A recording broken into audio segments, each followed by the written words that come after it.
All right. Here we go, back again on the other side of the coin. All right, welcome back to the other side of the coin, ladies and gentlemen. We are cooking. We are absolutely cooking. I don't know whether we need to concentrate on the match or all the jaw-dropping transfer news that's been dropping, which is incredible. Gvardiol bombshell from Fabrizio Romano just a moment ago, and a whole heap of news about Neymar earlier on. I don't think Neymar. I really don't think that's a possibility because he's killing it at PSG. But nonetheless, good to see the rumors. And Frankie de Jong, some news about Frankie de Jong that's just dropping the amount of salary, the wages we are providing Frankie de Jong. It would actually now be borderline criminal if Frankie de Jong doesn't join us.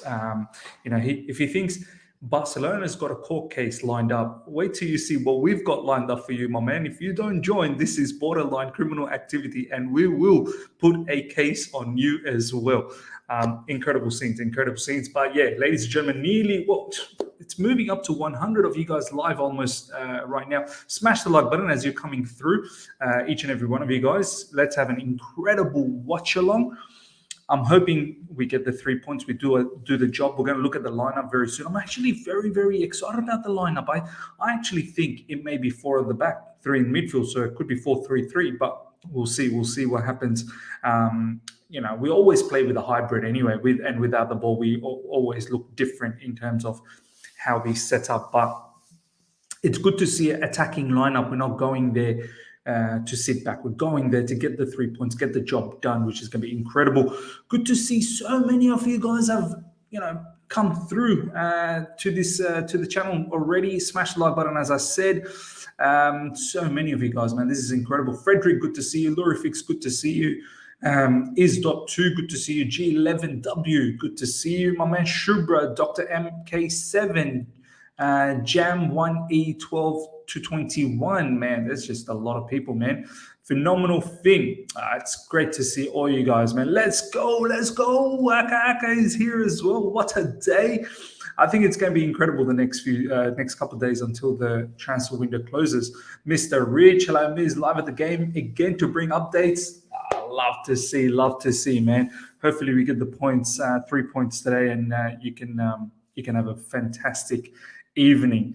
Sackable offenses here, Todd Father. Let's chat Chelsea. Miz, big up to you as well, my man. So a lot of you guys are here, man. I love it. And Shul, good to see you. Can we please sign a striker? Hopefully Aubameyang. Hopefully we get that done straight away. Let's have a quick look at a few things before we start looking at the lineup. Look at this. Contract signed. Chelsea will unveil Fofana on Wednesday, so it's all done and dusted. So this is going to... Fofana hopefully starts for us against West Ham. Why not? Bad boy Ishan is in the house. Ishan, my bro. How you doing? I'm doing good, Maze. Again, you know what? I almost forgot that today was Chelsea's game. But then you know how I came to know? Because, it's midweek, right? And work's going on. But then I got to see it's Chelsea game by your notification from the match preview. So big up to the other side of the coin, yeah? Bro, look, when everything else fails, this channel is going to be there to, make sure that you're always aware. 100%. Ishan, some big news dropping, man, left, right, and set up before the game. I don't know whether we can concentrate on the game or all these news. Look at Mr. Fabrizio Romano. Look what he dropped just a moment ago. Exclusive. Chelsea are in advanced talks with Red Bull Leipzig to sign Joško Gvardiol. Deal would be completed now, but with Gvardiol staying at Red Bull Leipzig, he joined Chelsea in June 2023, so next season. Official proposal submitted today, around 90 million euros. Negotiations ongoing on this club. I mean, Ishan, we are not like... Todd Bowley is pretty much like Roman Abramovich. Seems like he doesn't care. He's just throwing money, and we're making sure that in defense, we are absolutely looked after for years to come. This guy's another talented superstar, young defender as well. I don't know if you got to see this news, Ishan. What do you think about this? Now I got to see this news, and this was mind-boggling. I did not expect this from any angle, and I'm sure that various people did not expect this. I mean, this just dropped out no. of nowhere. Yeah. It was just out of nowhere. It was like an RKO out of nowhere. Randy Orton settings, you know what I mean? But RKO. but it is what it is. I mean, this is a great deal for us. This is a great deal. I'm just a bit more curious and keen to know why not this season, and they postponed it to the next season. But probably there might be some terms with This season, I guess we've already got Wesley Fofana and Red Bull Leipzig. I think they were adamant that they don't want to lose these guys. So yeah, it's good that we're thinking ahead, though, Ishan. Like we're setting up the ball and the play for next season as well, which is great to see. Yeah, no, 100%. I think so. This is gonna be a wonderful signing. But you know what, Maze? This gives me one indication. Probably this is gonna be the last season for the great Thiago Silva, and I think so. he might have to leave after the next season, but which is heartbreaking because as it stands, still at age 37 or 38, I don't know how many. He's still the best defender. He's still the best. Surely the best defenders of our team, one of the best defender in Premier League. I mean, at age 38, that man is a crazy guy. You know what I mean? And I think so. It is what it is. But yeah, this is looking good. I mean, good planning for the next season. Yeah, man. As soon as I saw this news, that's what I thought about as well, Ishan. That I think this probably might be the end of Thiago Silva at the end of this season. And look, he's played 3 seasons with us. This is his 3rd season, and you never know. Maybe he might just stick around for one more after the World Cup, and maybe it's Azpilicueta's last season. Who knows? We'll see. Either way, we are setting up for the future, which is great to see. The final news I want to share with you guys before we move on is let's just show you this, because something incredible is going on, and we need to talk about all of this stuff. Look at this. Chelsea have offered 15.4 million net salary to De Jong to join Chelsea. Gerard Romero managing Barca. Another incredible situation brewing here. There was a reason, I believe, De Jong was in London a couple of days ago. And look, at this point, it would be mad if De Jong doesn't accept this. It literally would be mad if De Jong doesn't accept this. This is incredible amount of wages. I don't know what else we can do for this brother. We've got here saying, Gerard Romero saying the proposal was made in the last few hours to Frankie. This is why he probably was in London. Ishan, for me, this guy, if he comes to the midfield, I think we are transformed, because this guy is incredible. No, 100%. This is going to be a massive signing for us if we seal this. Apparently, United has surrendered from this whole De Jong negotiation. They've just lifted their arms up and said that I think so. They cannot sign De Jong anymore, as far as I've heard. So, if we sign De Jong, you already know the fact that I've told this a lot of times, that if we sign De Jong, this is going to be the perfect transfer season, and I don't think so we would want anybody else. I mean, I told that signing a De Jong, and if we don't get a striker, I would be okay with it. This would be such a massive signing. Definitely, De Jong solves a lot of problems for the team. We can't even imagine the number of problems De Jong single-handedly solves. So I would be more than happy to get this guy, and I don't think so currently.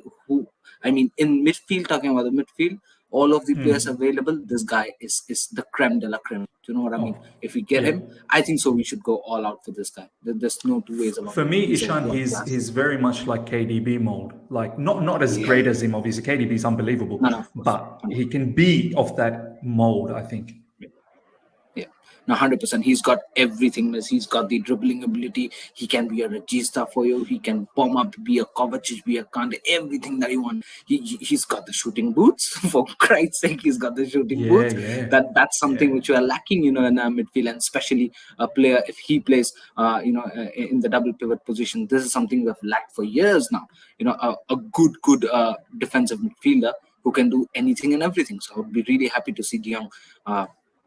Chelsea signed De Jong. That would be the best. But I think so. It's quite too late. I'm not sure if we have much time to pull this off. I think so. We have time to pull off the Aubameyang deal, but probably not the De Jong deal. I mean, don't get me wrong. I want this deal to happen ASAP. You know what I mean? But I think so. Isn't it too late for this huge deal to happen? Because this would be one of the biggest signings that we had. I mean, look, there was always rumors that Barcelona wants to get rid of this guy. So maybe this isn't too late. Maybe there is a scope, and there's been heavy conversations about him leaving anyway. So, and we've been very advanced in the situation as well in terms of personal terms and whatnot. And also with Barcelona, I think we've got an agreement as well. So maybe this isn't too far-fetched. It can happen. It's just a matter of De Jong saying yes for me. I love this comment from Ray Allen. Take the money, Frankie De Jong. Don't listen to your wife. She's holding you back. I love this. You just carry on. I might have to just restart my laptop because something's happening to the server, I guess. Just give me 5 minutes. I'll be back. Yeah. Yep. Speaking about wife, my wife just messaged me on WhatsApp. It's 4:36 a.m. She's like, "Did you make breakfast?" I said, "Yeah, I did."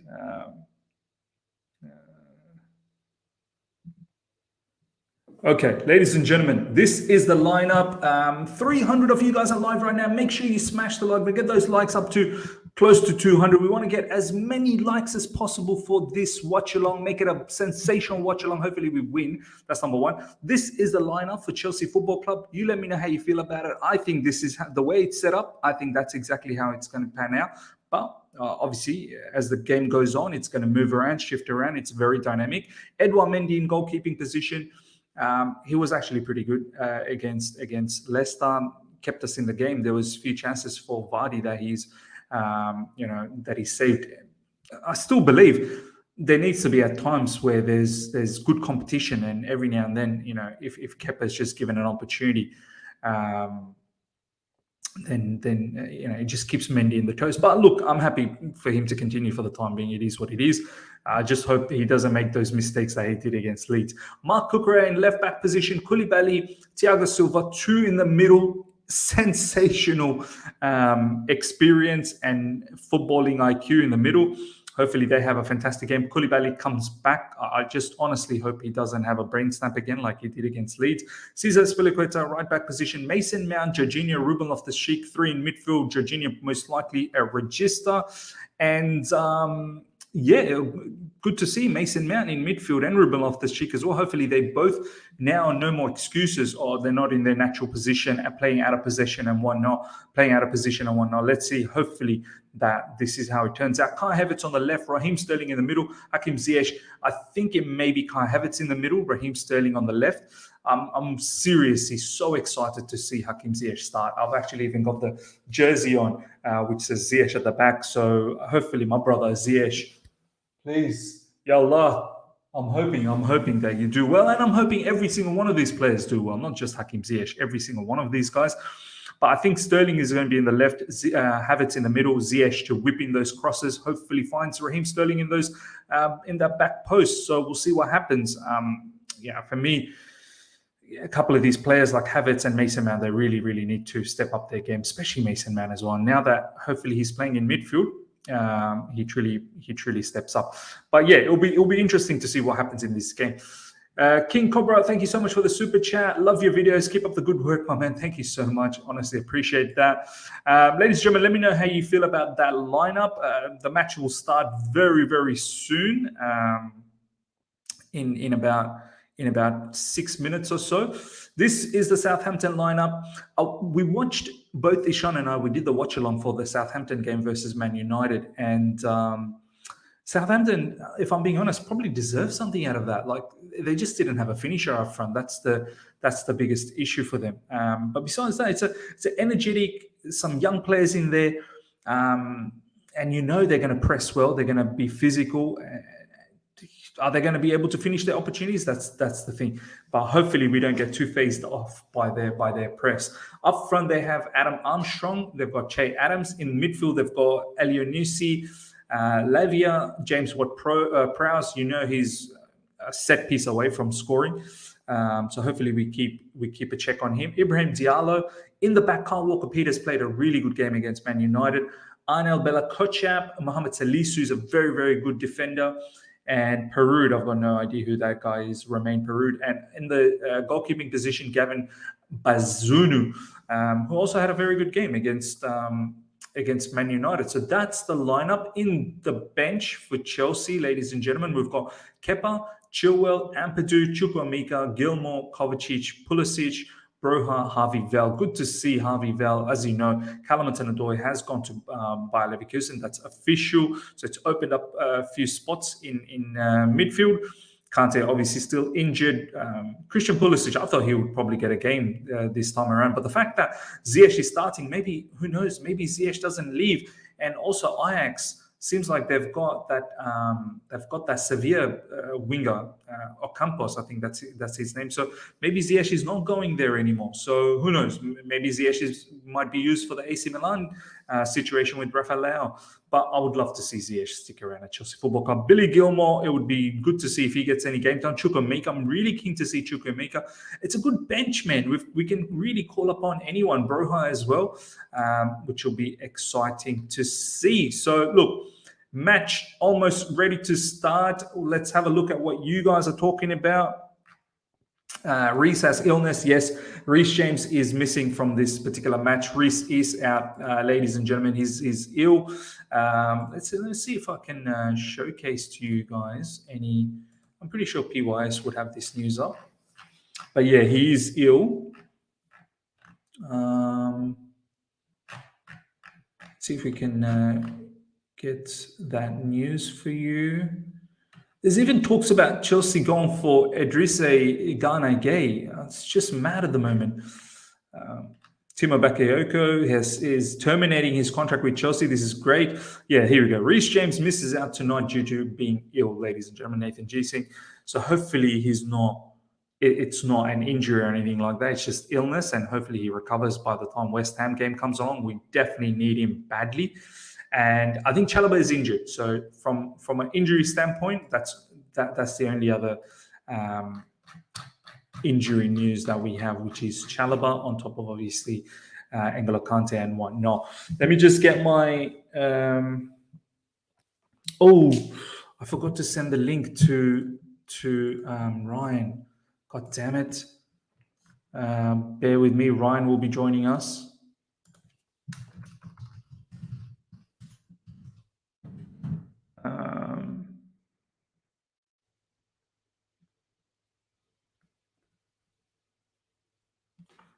Yep.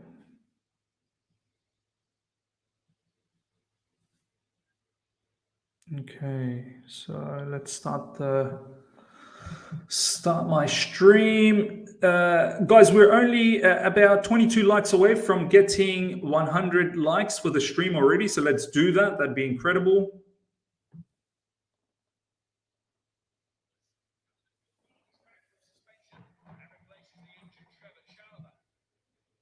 Okay, here we go. Zaha starts for Palace. Cool. I mean, look, why wouldn't he start? Do you know what I mean? I don't think we're advanced with that Zaha situation. We've spoken to his agents, but I think we've spoken to Palace. It's getting really late at the moment with Zaha situation. Ishan, we did the lineup. What's your thoughts about the lineup, man? I'm not happy. And you might not know the reason. I'm not happy with the fact that probably a couple of guys shouldn't have started, but they're still starting. Oh, yeah, I can understand. But we're probably going with a 4 at the back. That's probably why some of these players have started. Yeah, so I saw the lineup and I knew the fact that when I saw that Reece James was not starting today, I somewhere down the line knew the fact that we're going to play 4 at the back. Yeah, so I think so. I got it spot on today, but then I did not knew Ziyech would start. So it's a surprise that Ziyech is starting. I got the Ziyech jersey on, bro. I got the Ziyech jersey on. There you go. Hope he scores one for us. Although I still think he's leaving because Anthony Deal is done. He might be on his way to Ajax. But no, Ajax is getting the Sevilla player. It's not happening. Ziyech is not happening. Yeah. They got that Ocampos guy. Man has become his own manager and still couldn't pull off this. I feel what's happening with your Habibi needs some guidance. Because apparently Chelsea were asking for too much money, and they don't want to do that. Yeah. Nobody wants to pay Chelsea good money, but everybody wants to take money off Chelsea. So I mean, like 150 million for Gordon. I mean, no. Regardless, I hope we play well. But Miss, I think so. Regarding the formation, we are playing a 4-2-3-1. That's my guess. But we'll Let's see. The match has started, ladies and gentlemen. The kickoff is here. Let's have a fantastic watch along, ladies and gentlemen. Jai Ho Chelsea. Ryan Big will up be to here. my man Nikhil. Ryan is in the house. Ryan, my bro, how you doing? I am good. What about you? Not bad, man. Sorry, I completely forgot about sending you the link, bro. Good to see you here, though. Some initial thoughts about the lineup and some of the breaking news that has dropped, Ryan. Geez, it's been crazy, bro. Honestly, like it had no news until like an hour and a half ago, and then everything just started drop. And it shows why Fabrizio is goated, bro. I'm telling you, everybody have their sources, but Fabrizio always comes with the new news, bro. And bro, he's no one saw this Gvardiol one. Everybody hearing voices and names and stuff, but nobody called this one. Nobody. But my boy Fabrizio did. Fabrizio would be first on the list in terms of getting his phone hacked. I'm sure. But what I'm thinking is, let's enjoy the ride, bro. Let's enjoy the ride because it's going to be a crazy one until Thursday. It's going to be a crazy one. 100%. Looks like it's 4 from what I can see. Cucurella I think it's going to be a 4-1-4-1. I think it's going to be a 4-1-4-1, to be honest. Yeah, Jorginho is the deepest midfielder. And then Ruben and Mason next to him, with Ziyech on the right and Sterling on the left, and then Kai up top. Yeah, I agree. Well, Sterling's playing in the middle at the moment, but I'm pretty sure that will change around. That could obviously change around. Modded as per. Come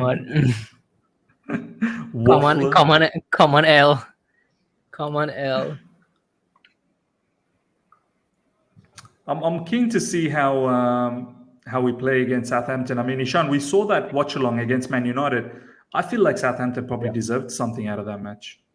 Yeah, I'm keen to see how I think so. They were all over them, especially in the second half. I think so. They pressurized Man United a lot, and you have to give your flowers to David De Gea. He was fantastic, and also Lisandro Martinez. He had a wonderful game against Southampton. Yeah, man. But Southampton played really well. Yeah, I was gonna say I'm excited to see how you all do today too. I think it'll be good. And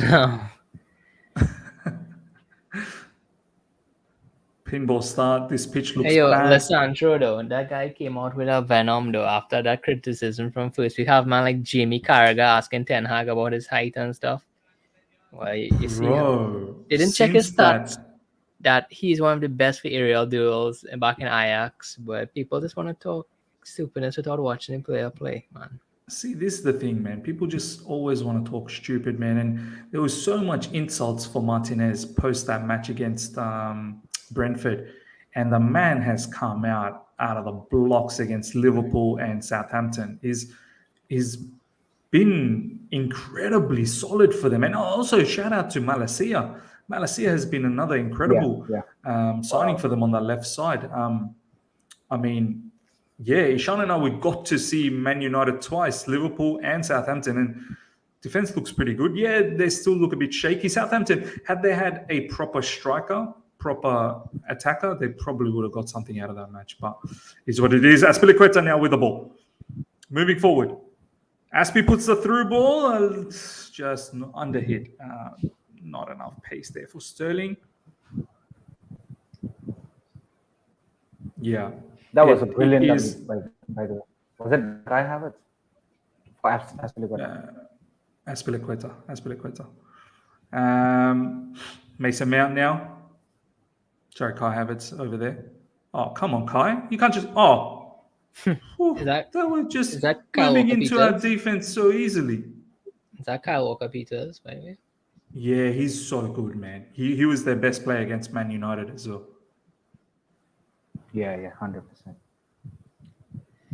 Maybe we should get him.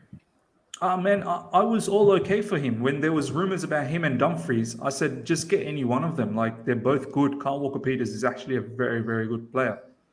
But once again, I think we're probably Wow, what cutting it a Because bit you too late. remember at that point of time, we thought that Kyle Walker-Peters wouldn't want to be a rotational player and behind Reece James. But you guess what? We signed Cucurella despite having Chilwell. Yeah, and look, don't be surprised if every now and then we may even see Reece James as RCB. So Kyle Walker-Peters Yeah, I think should that be right wing confident. back option is. I think Tuchel always wanted one of his wing backs to be a pure winger, so that he could have his inside forwards dropping into midfield to get overloads there, numerical advantage. That's why That's he probably wanted why we went for Rafinha. Rafinha. Yeah. That's why we went for Gnabry. That's why it was linked to Dumfries to a certain point. That's why we wanted Kyle Walker-Peters. That's why we wanted Gordon now. It's similar profiles. Similar profiles. People say Tuchel doesn't have a plan, but that's similar profiles for that right wing back position. Yeah, no, I agreed, man. Absolutely agreed. Yeah, it's just going to be incredible to see what happens over the next couple of days. What sort of who comes in. By the way, Miss, we didn't get thoughts from Ryan on Gvardiol. Yeah, Ryan, the bombshell, Gvardiol, thoughts? That's a player and a half there. No, I am buzzing actually because I think that was one of the main things. Everybody was saying, "Oh, next season we could focus on defense. Focus on attack and DMs and this and that." But I'm saying, guys, keep in mind we need to replace Thiago Silva next season. We need still one more top centre back. So just that we could get that out of the way this season, even though he's coming next season, it allows us to be more proactive in hitting our plans on the nail of the head of the nail next season. So we could go full focus it, whether it's a Nkunku, Leao, Dembele, a DM, you know what I mean? So I really like it. I think that back three of Gvardiol, Koulibaly, and Fofana, that's one that could, win titles. So I am buzzing with it. And the back three is here to stay. Sweet. Come on, guys. Chat, let me get a Sui in the comments because the back three is staying, whether you like it or not, bro. Whether you like it or not. Even though we currently play with a back four. You're too funny, Ryan, bro. You're too funny. Franco's saying talk show or watch along. Bro, what do you want me to do? Just comment on what's happening in the game just non-stop? Obviously, we're going to comment on the game. Every now and then, we're going to talk about other stuff. Franco That's G why want to people hear love us it. breed. He just want to hear us breed and watching football. He doesn't want like an ASMR. He doesn't want no talking. By the way, Ryan, today's game we're playing a back four, and I'm not sure if you can transition into a back three. So shouldn't this be a very tasty game for you to analyze tactically? Yeah, back four. I want to see that midfield. I think that's the biggest product of the back four because that extra man will be in midfield, right? So I want to see how they perform, whoever is dropping into midfield. Because you could see in build up, Azpi is dropping as that RCB. Yeah. So it's like this blend again, back 3 and 4, which I like, to be honest.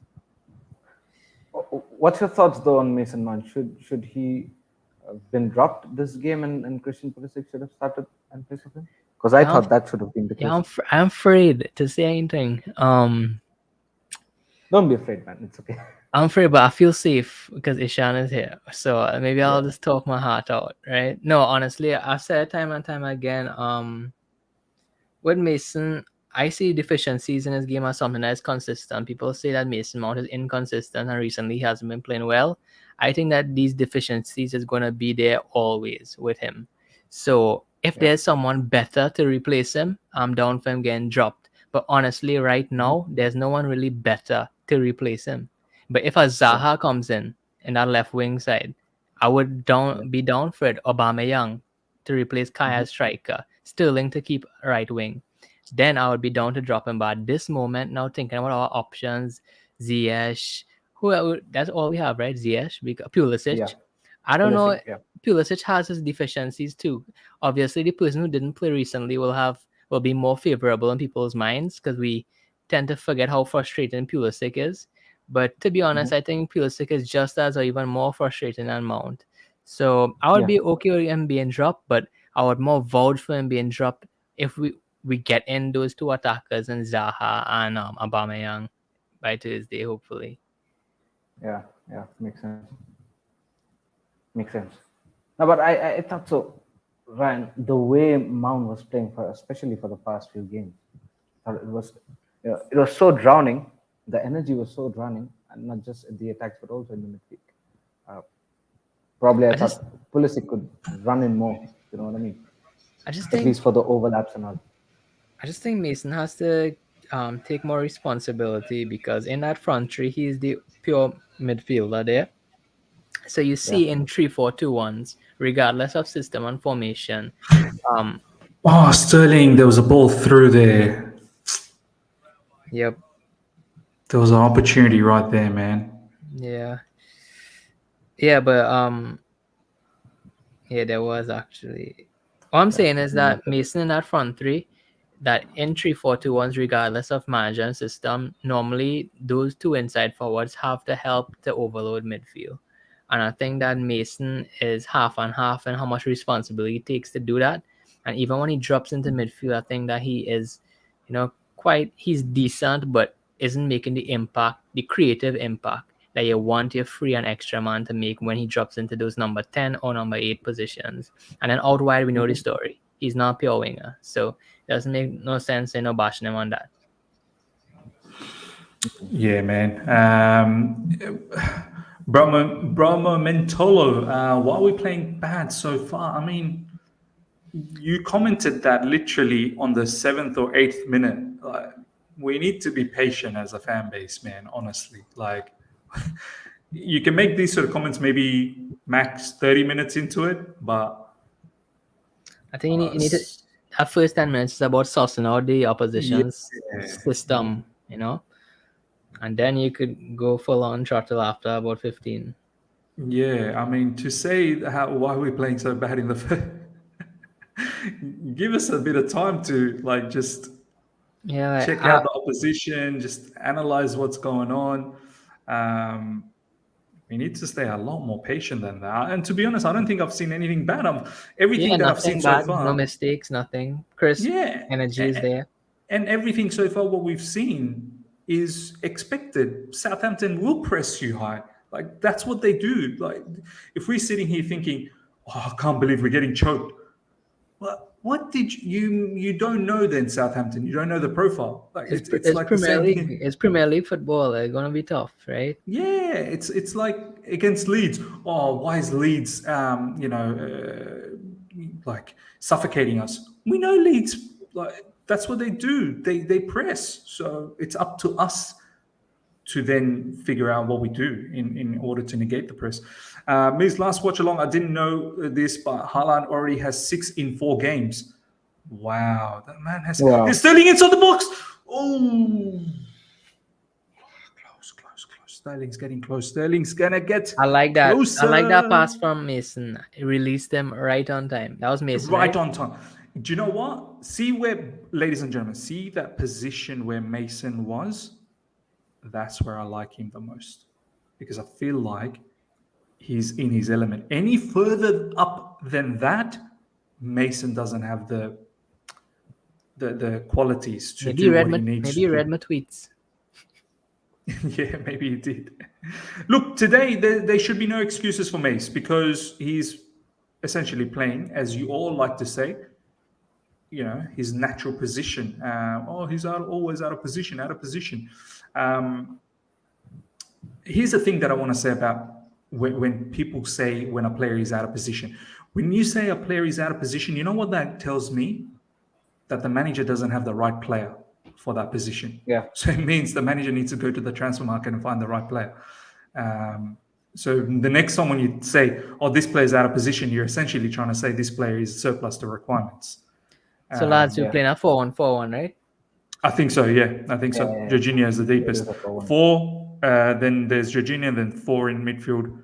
And the striker position is sort of Sterling at the moment, but which is fine. I expected Sterling to be in the middle because I want Havertz to have a little bit more save from deeper positions from midfield. I feel like he's better there.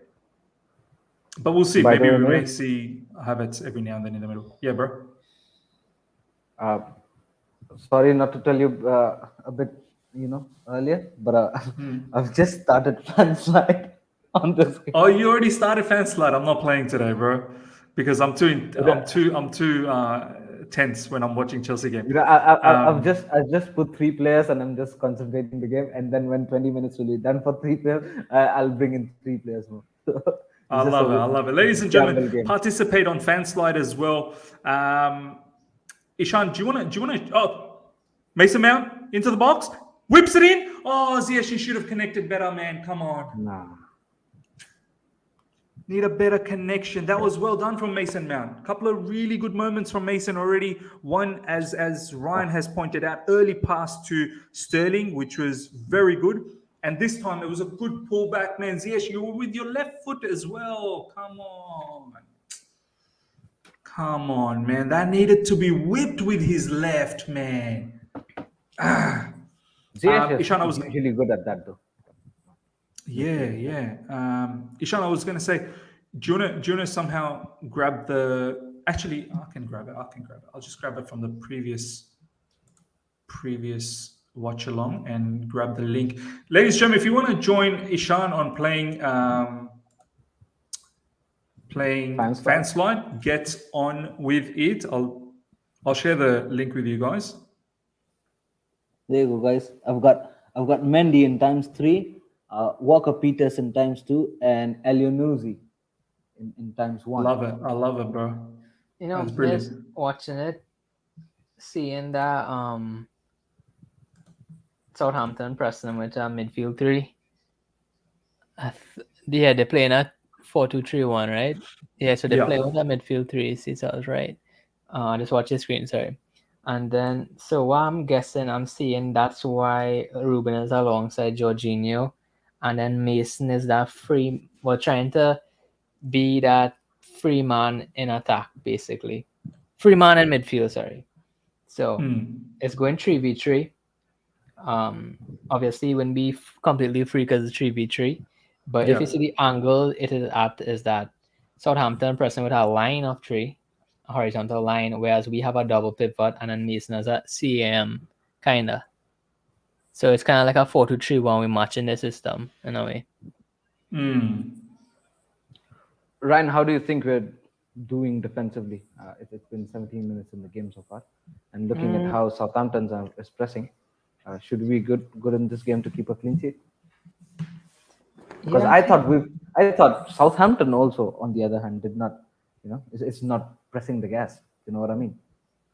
Yeah, it's not like they're incredibly pressing like they used to. And maybe it's because they're just a bit maybe concerned about the way we lined up as well. But yeah, Ryan, go on, bro.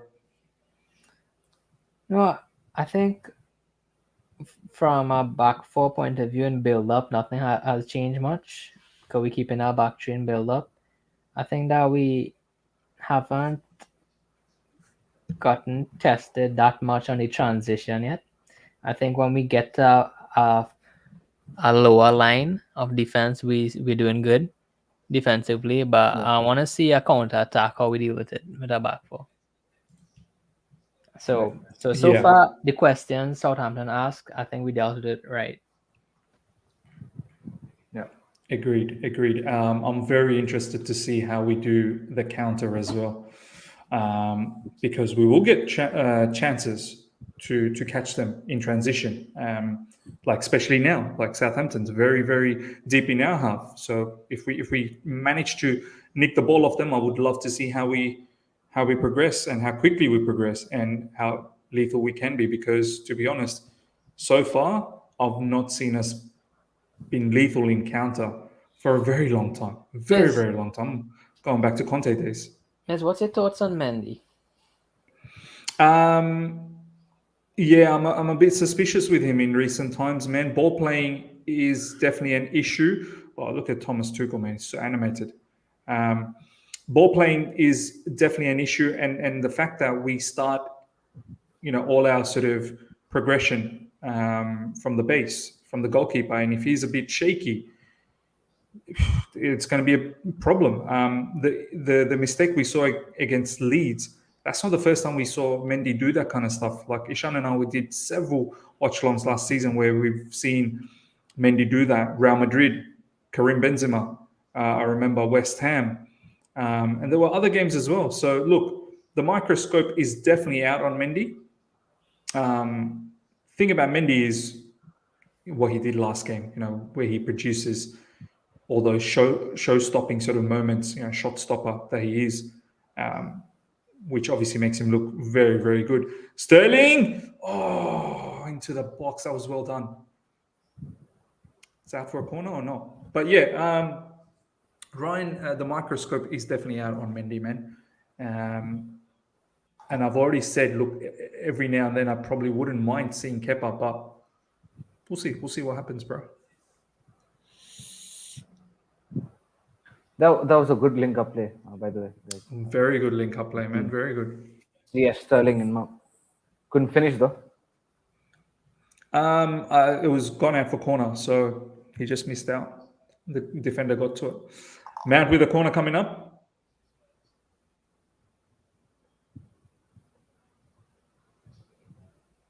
Have a hit. Mount again. One more chance.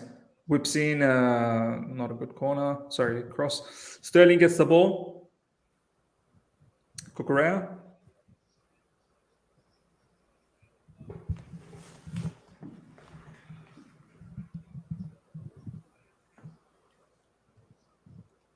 Azpilicueta.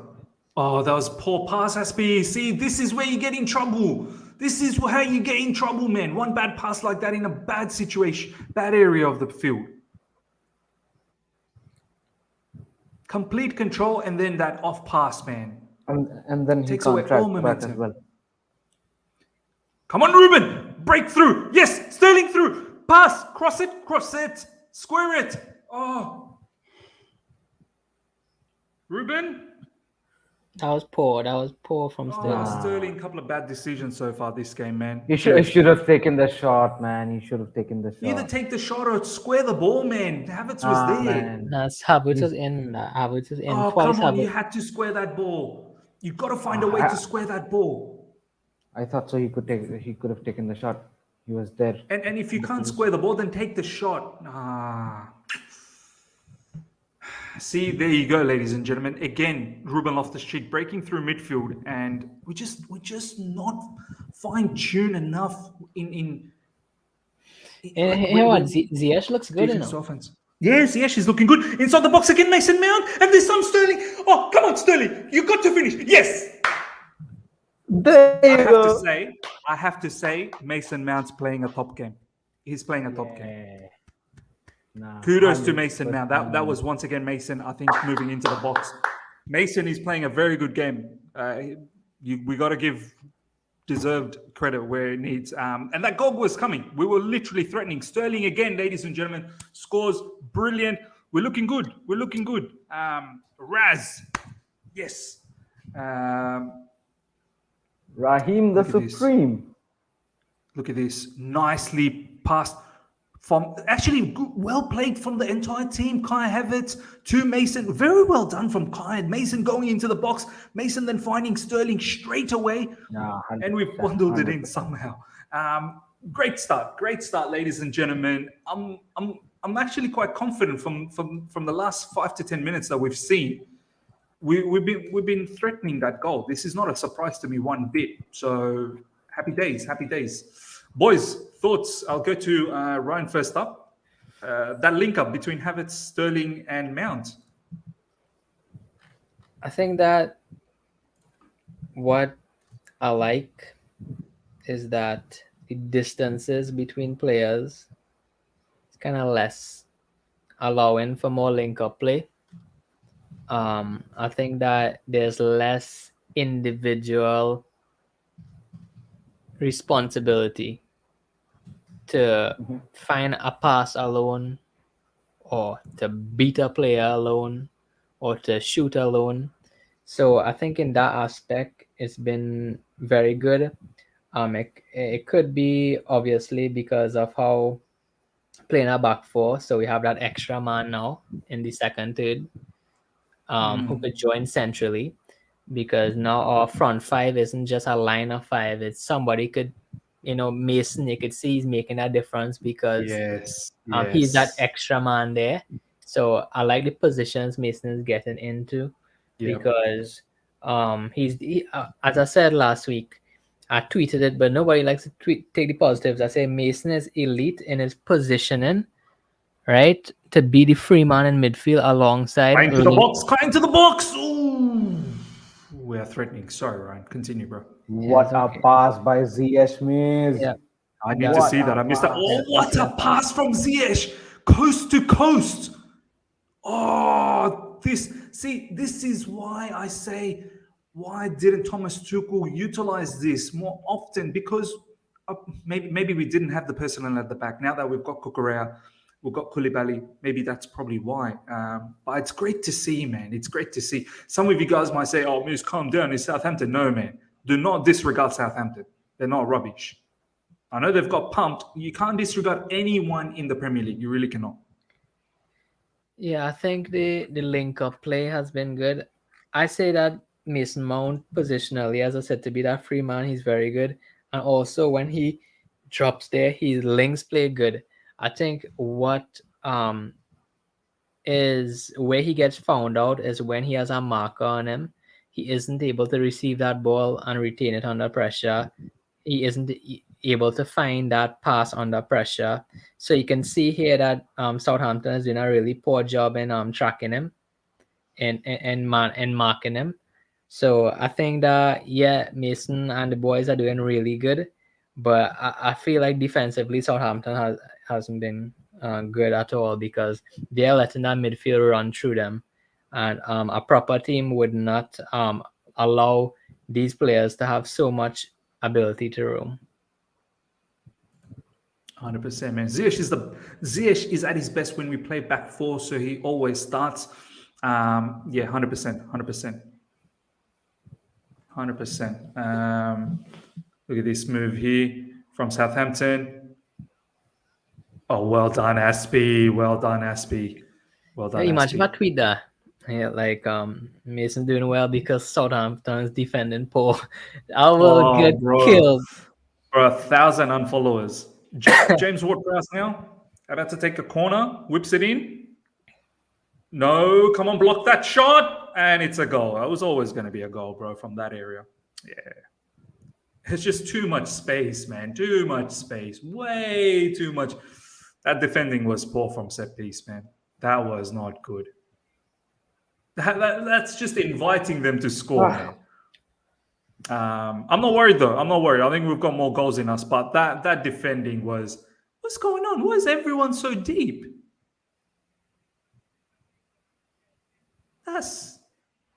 The entire team was deep and leaving all that... You got to be kidding me, right?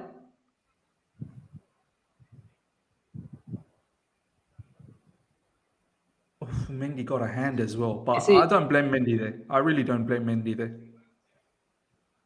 I could see as soon as the ball dropped for the Southampton player, I was like, oh man, like this is almost like taking a penalty. All that space. Yeah, there's too much space on the right-hand side. I don't understand why they need to be so deep. Incredible.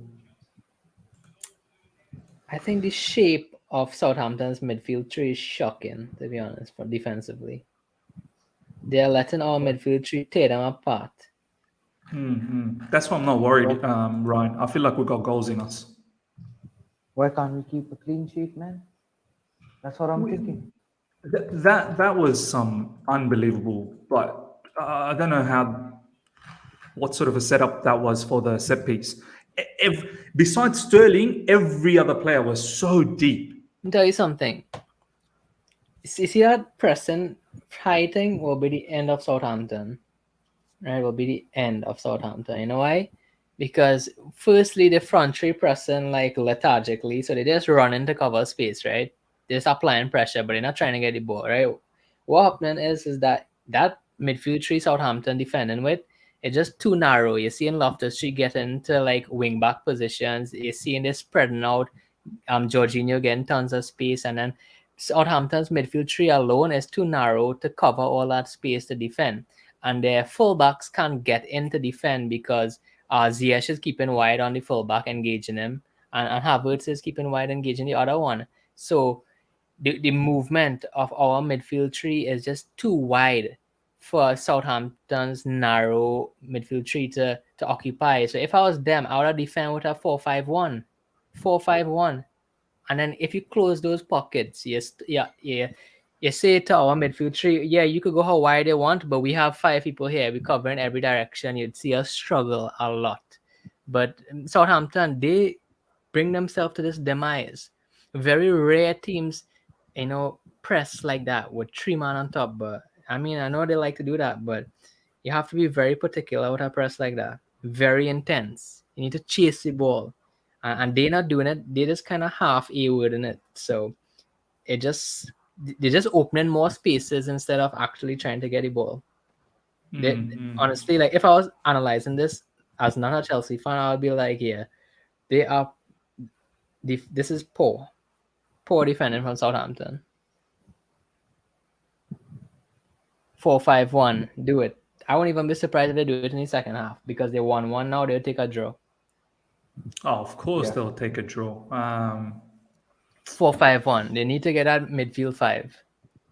I'm just a bit annoyed with the way we defended that set piece, man. I mean, we didn't even anticipate the second ball, Ryan. Like, it's like we paid no attention to all the Southampton players that were just hanging off the box. Like, yeah. Like, it wasn't even as if Southampton threw the kitchen sink at us. Like, they still had players that were just outside the box, and even in the sort of halfway line, looking at the transition. Like, I don't know why we had all of those players sent back and no one was marking anyone outside the box. Defense really wins you games and championships and everything. Defense wins you championship because if you can maintain not to lose. No, but I mean, you could still play possession-based football and defend with a 4-5-1. You know what I mean? Oh, of course, yeah. It's just that, like, they are look, they're doing it now. Actually, they're going with a 4-5-1 now. They've listened to you, bro. They're listening to this Watchalong. And if you realize the 4-5-1 is not with one person at the base, like a 4-1-4-1. The 4-5-1 is 2 people at the base, so they could have 2 people on mount. That is smart. But I mean, I don't know if they're gonna keep that or just me seeing things. But if they have a 4-5-1 with 2 people on mount, and then one. Oh no, Aspi's getting cooked. Oh.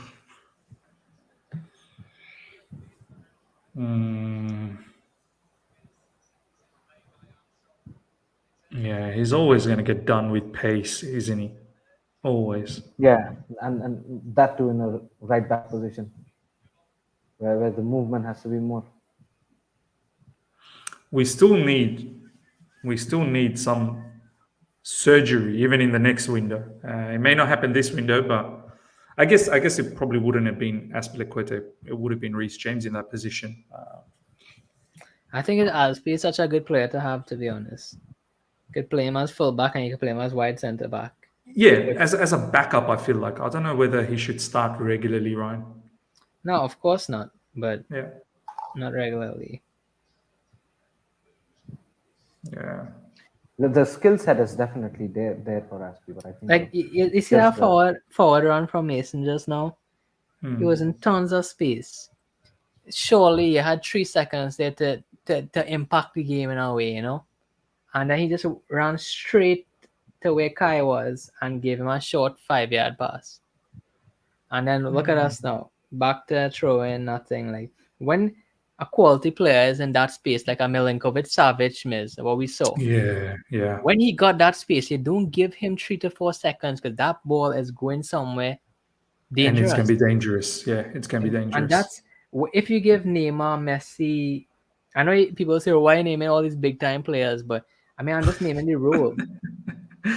Why should we name big time players? Like, when did we become a team where don't compare us with big names? Like, what are we aspiring to be down the track? Do you know what I mean? Yeah, we have to compare ourselves. I want when you receive the ball. Oh no, Sterling losing the ball in dangerous area. But at least I like to see Sterling track back. Yeah. Ryan, I want to, and then also Ishan as well. I was watching a, I can't remember, was it a documentary or was it a clip somewhere? Someone talking about Man City and Pep Guardiola, like the way he plays. I don't want to get into the whole detail of the philosophy and whatnot, but one of the things that really stood out for me, and I've always talked about this as well, is in this documentary they were saying Pep plays in a way where he drills it into his team, anticipate the fact that you can lose the ball.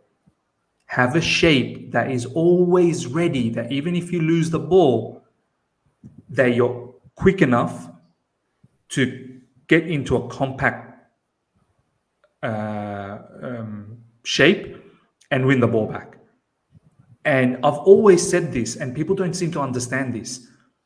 You can play that beautiful possession-based football, you can be expansive, but you still need to always, in the back of your mind, have that there could be a loss of there could be a possession being lost any moment, a pass that could go sideways or a pass that could be intercepted. What's going on with Ziyech there? Yeah, I hope he's not injured. Achilles?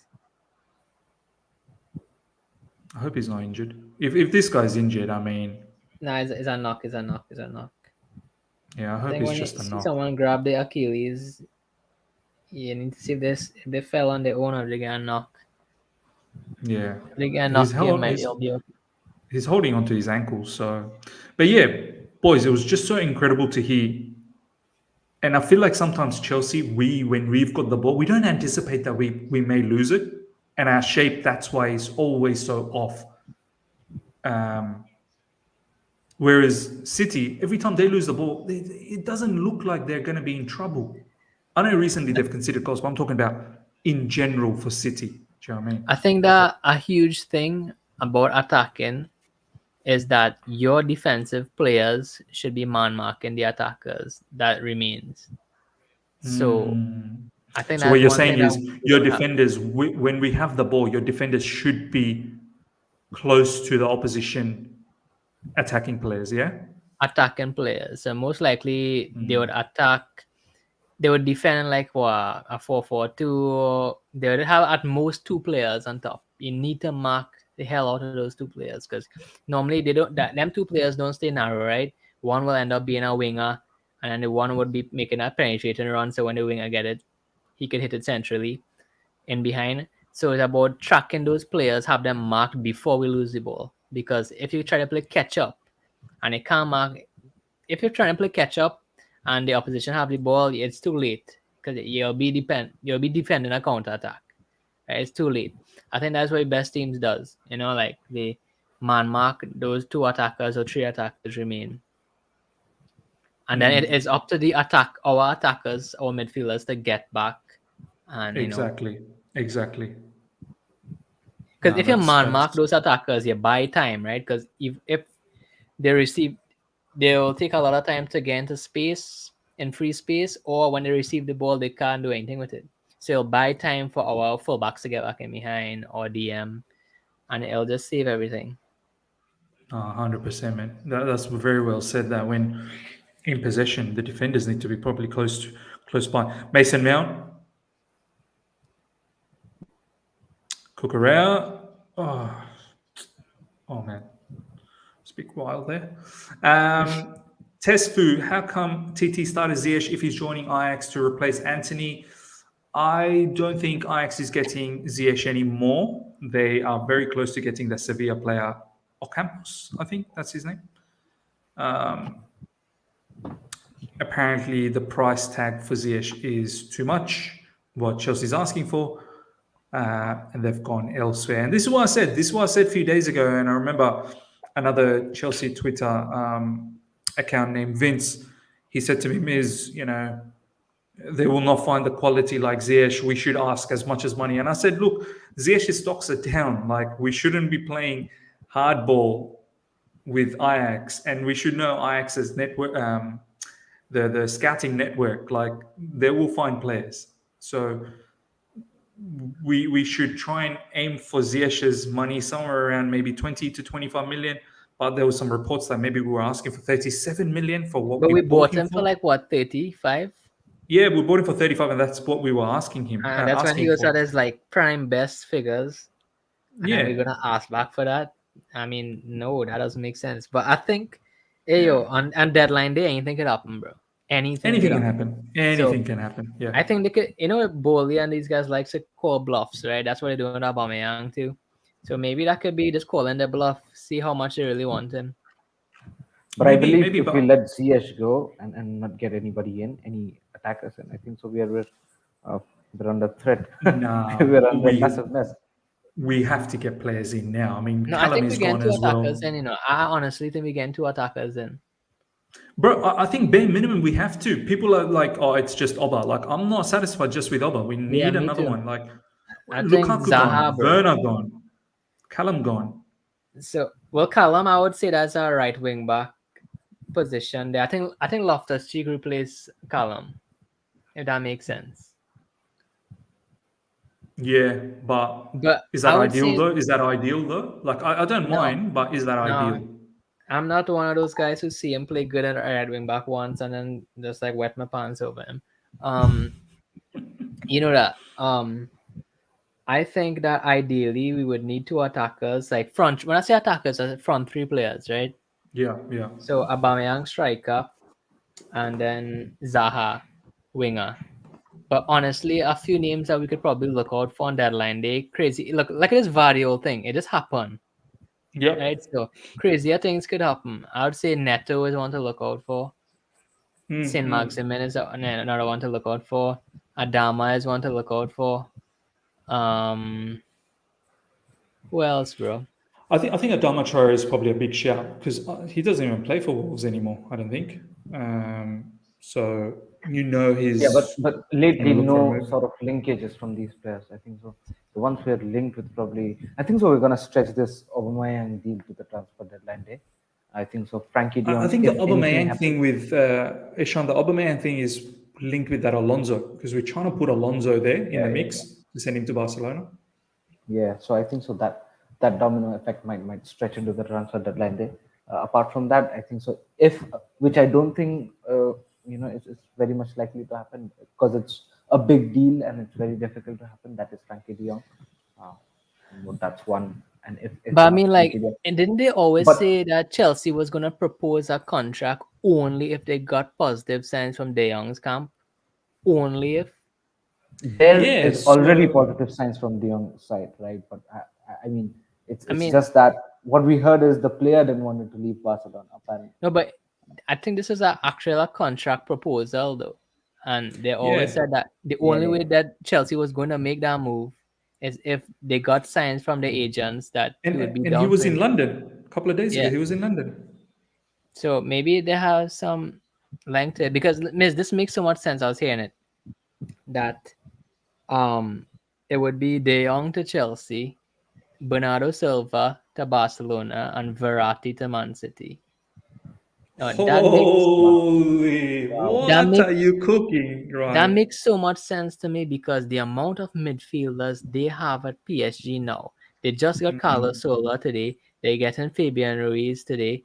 They have this guy Renato. They have Vitinha.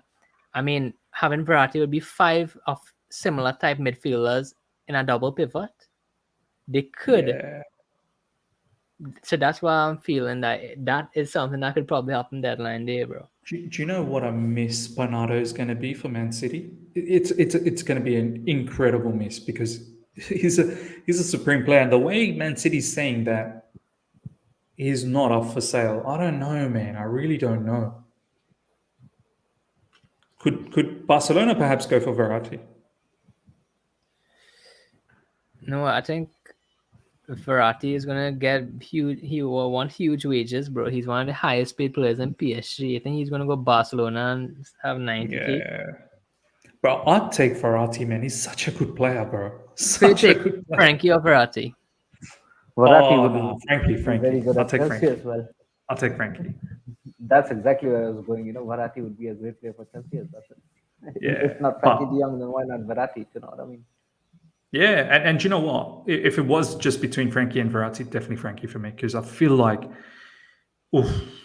6, 8, 10. Frankie is just.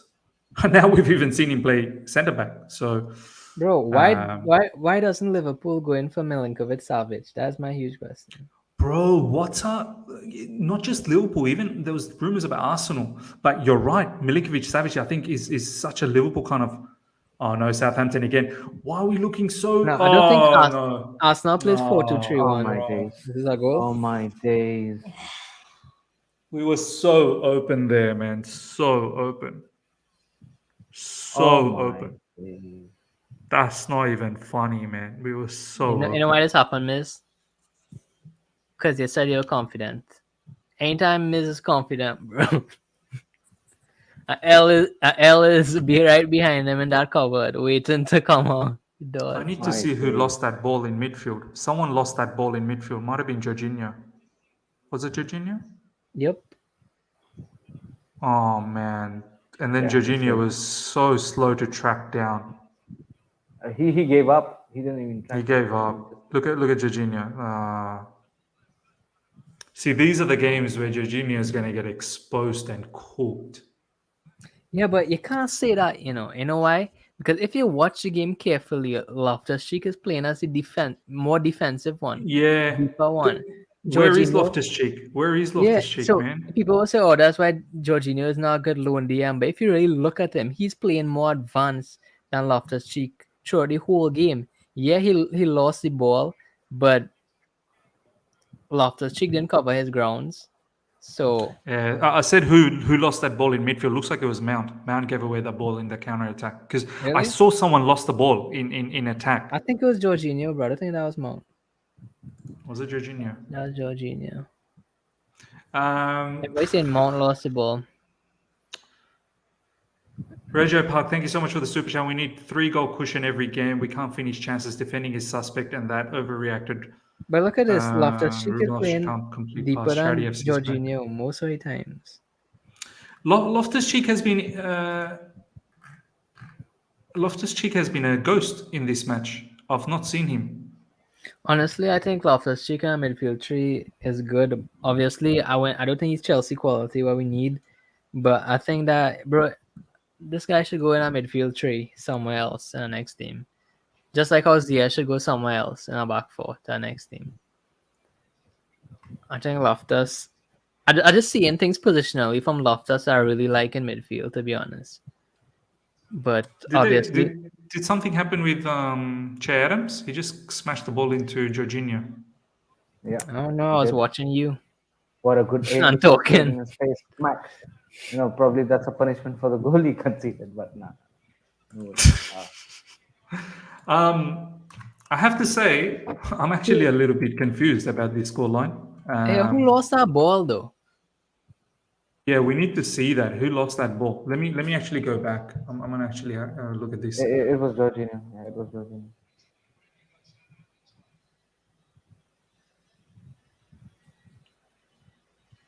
It doesn't feel like we were losing 2-1, isn't it? I mean, we thought that. Yeah, it was. So hold on. I think I'm just looking at it now.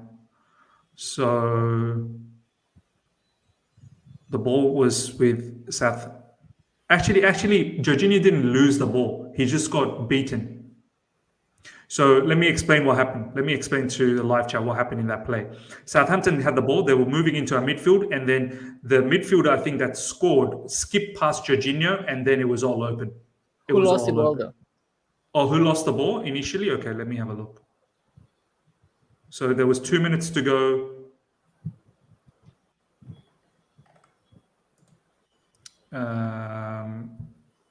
Havertz picked up the ball. Mount then had the ball. Mount was running forward. Mount then gave away the ball. But there was enough time for us to regroup. Mount gives away the ball, and then there was a big gap in midfield, and then they then went past Jorginho.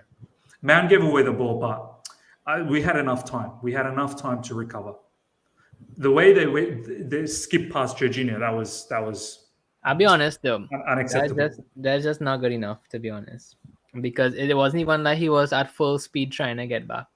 Like, I would have no problem with a full speed Jorginho getting beat, but he was literally jogging there, man. That wasn't full speed. Yeah. And then I mean, Mount lost the ball quite high up in Southampton's half. Like, there's enough time to regroup. But the way Southampton then just cut through and isolated Jorginho, and it was so easy to skip past Jorginho. And then from there, Jorginho's efforts to track back was... And then Loftus was left 2v1 there. And probably from the position where Jorginho, Southampton scored the second goal as well. Jorginho should have been the one who should be man marking that area. He completely. Man. Reggio Park, thank you so much for the super chat. TT said our midfield is fine. Man, he's clueless. For Zid Ali, thank you so much for the super chat. At this point, we're going to lose all away matches. I have to say, let's talk a little bit about this match, man. I'm very shocked with the scoreline. I really am. Like, that's why I'm like, I don't think we were that poor. Maybe naive at times, but I think we were that poor overall. In attack, we didn't take our chances. But is that a new thing? Is that something that I don't know? I knew that. There was some good combination play before we scored that goal as well. But it all sort of kind of went a little bit pear-shaped as soon as we conceded. And that conceding goal came from Azpi defensively, bit slow, hitting the ball out for a corner. And then from the corner, that was literally every Chelsea player, every single Chelsea player was deep inside the box. We did not even anticipate the fact that there could be a scenario where Southampton could win the second ball and they could come in and take a shot. And that's exactly what happened. And once it was 1-1, I still thought we were good enough. We played good football to score more goals. Yeah. But that second goal from Southampton, that's us just being like lethargic, us being so casual with the way we want to play football. Man just takes the ball up, loses the ball. It can happen very much, but it was so not extremely deep in Southampton's half, but still deep enough for us to regroup and shape. But no compactness. They isolated Jorginho. Don't know where Ruben Loftus-Cheek was in that play.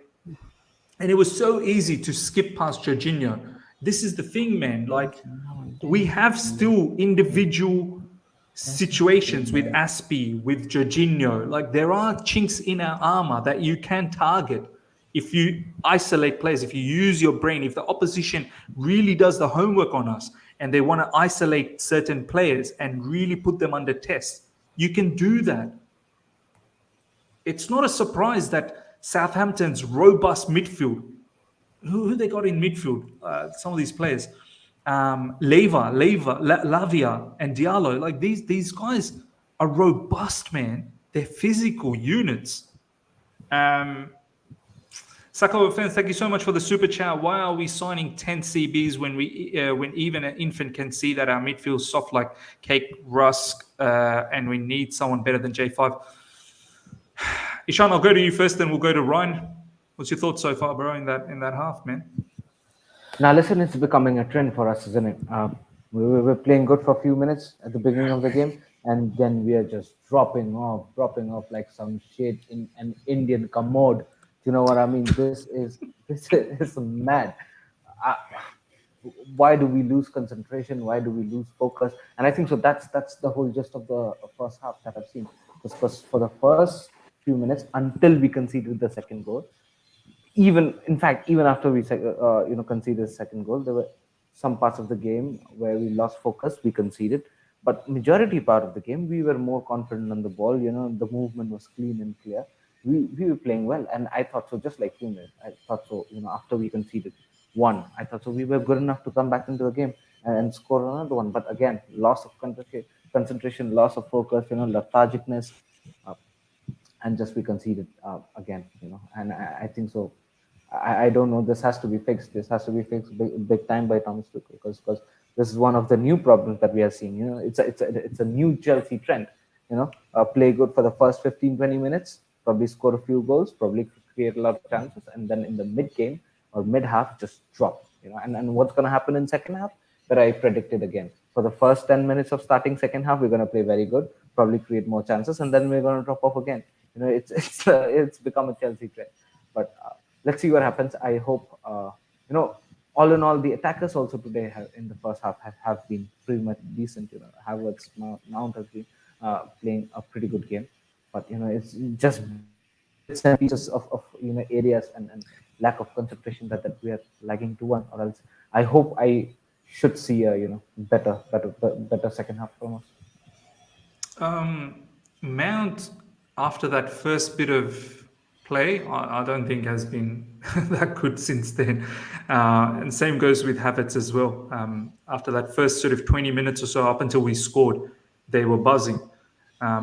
Since they scored, it hasn't looked that good up front as well. Baby Assassin, thank you so much for the super chat. When do we question this manager? Give me 1 second, right? Let me just go through this super chat and then I'll come back to you. When do we question this manager? He's been frauding it since 9 months. How long till we get on his back? Forget about attack. We can't even defend, man. Ryan, do you wanna go with your analysis first? I'll address this a bit later, because I mean, we could just send Baby Assassin. We could just send Baby Assassin like about 5 links to our tactical videos. He could just watch them all night and he'll have all the answers there. But to be honest, Miz, I'm telling you what happened with Mason Mount, right? Let me let you know. I want to paint a visual picture into your minds, right? So, Southampton was pressing with a 4-3-3, right? Yeah. Right? And where we had the best link-up play and the best attack is when we stretched that midfield three wide. Right, Miz? So think about stretching that midfield three. Your wide midfielder gets isolated. All of a sudden, Cucurella and Mount is 2v1 against that one midfielder in wide areas. Now the fullback has to engage, but Havertz is out wide. So now we are 3v2 against that wide midfielder and the fullback. So we have numerical advantage out wide that is good for link-up play, and then we can hit it into Sterling centrally. Ziyech is dropping as a number 10 as an outlet, So that's amazing, right, Mr. But here what changed is that when Cucurella or our fullback, okay, let's say Cucurella, since we talk on Mason, right, do not join to get that 2v1 initial advantage over that wide midfielder in the midfield three press of Southampton, what you see is that midfielder is 1v1 against Mason with his back turned or even with his back facing. And that's when you see Cucurella from a ball playing point of view flat and not joining attack, is when Mason struggles, because then he's 1v1 with that midfielder, right? Yeah. He is not able to turn. He's not able to beat the player under pressure. He's not able to retain the ball under pressure. He's not able to link play under pressure. He needs that numerical superiority with Cucurella helping there.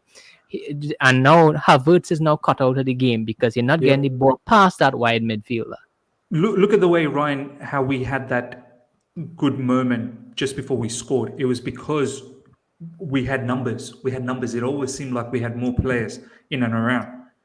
So you can as see, soon but as that was cut off, when they're pressing with a front three, Miz, Cucurella can't be advanced at all times, because there's sometimes Cucurella would have to drop to create that back three on ball playing, because they're pressing with a front three, so we can't be exposed with a back two, right?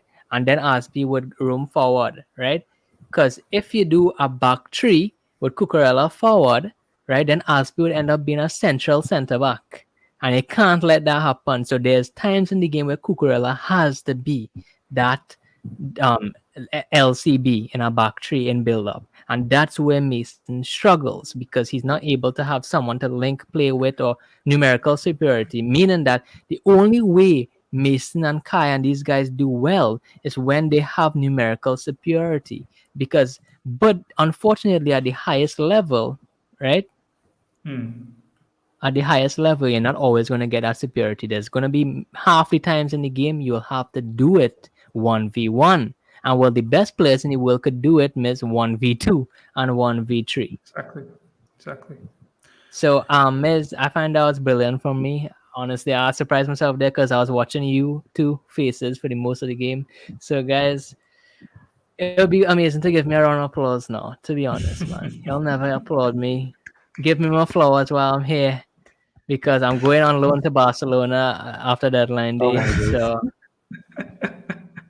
Do you know what, ladies and gentlemen? Ryan's been WhatsApping me all week saying, "Miz, I'm ready to hand in my loan request to Barcelona." Here we go, confirmed. Jat 107, thank you so much for the super chat. You guys need De Jong. I hear 18 million offered as salary. Look, I'll get to all of that later on. I just need to talk about the live chat, how they're talking about Thomas Tuchel, crap manager, this, that, he needs to go. I don't know, some of you guys must be troll. Some of you guys might not even be Chelsea fans. Some of you guys may be Chelsea fans. I just want to say a few things. Let's say, for argument's sake, you get rid of Thomas Tuchel now. Is it ideal? Is it an ideal time to get rid of a manager? Like, who are you bringing in, number one? Is it ideal to get rid of the manager now? You've not even given the manager the chance to get the players. He's so far he's just got in Sterling, Koulibaly, and Cucurella. And this match, what blame am I going to give to Thomas Tuchel? He's gone with the back four. He's tried to give our attacking players a little bit more of a say. But as Ryan has said, there's still some deficiencies in some of these brothers, which is making it very difficult for us. And I've already showcased to you what Aspi has done in defense, what Jorginho is doing in midfield. It's not fair on the manager when there's some deficiencies on certain players. Where have we tactically got it so unbelievably wrong? Where? Just answer that to me. What would you have done? What would you have done tactically? Where are we going tactically wrong? That's why I can't be completely mad in this game. I'm actually shocked of this particular scoreline because I feel like we did enough to get few goals. There were just a couple of moments where we defended very poorly. Is that on Thomas Tuchel? Look at the way we defended that corner, leaving all that space for Levia. Is that? Do you think is that what Thomas Tuchel said to the boys when they get a corner? I want all 10 players to be alongside Mendy. That's my tactic.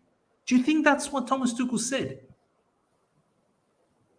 Who's organizing the defense? That should be the leaders in the back. Aspi, Thiago Silva, Koulibaly. Those are the brothers. By the way, I'm seeing Kovacic coming on. Who's he coming on for, by the way?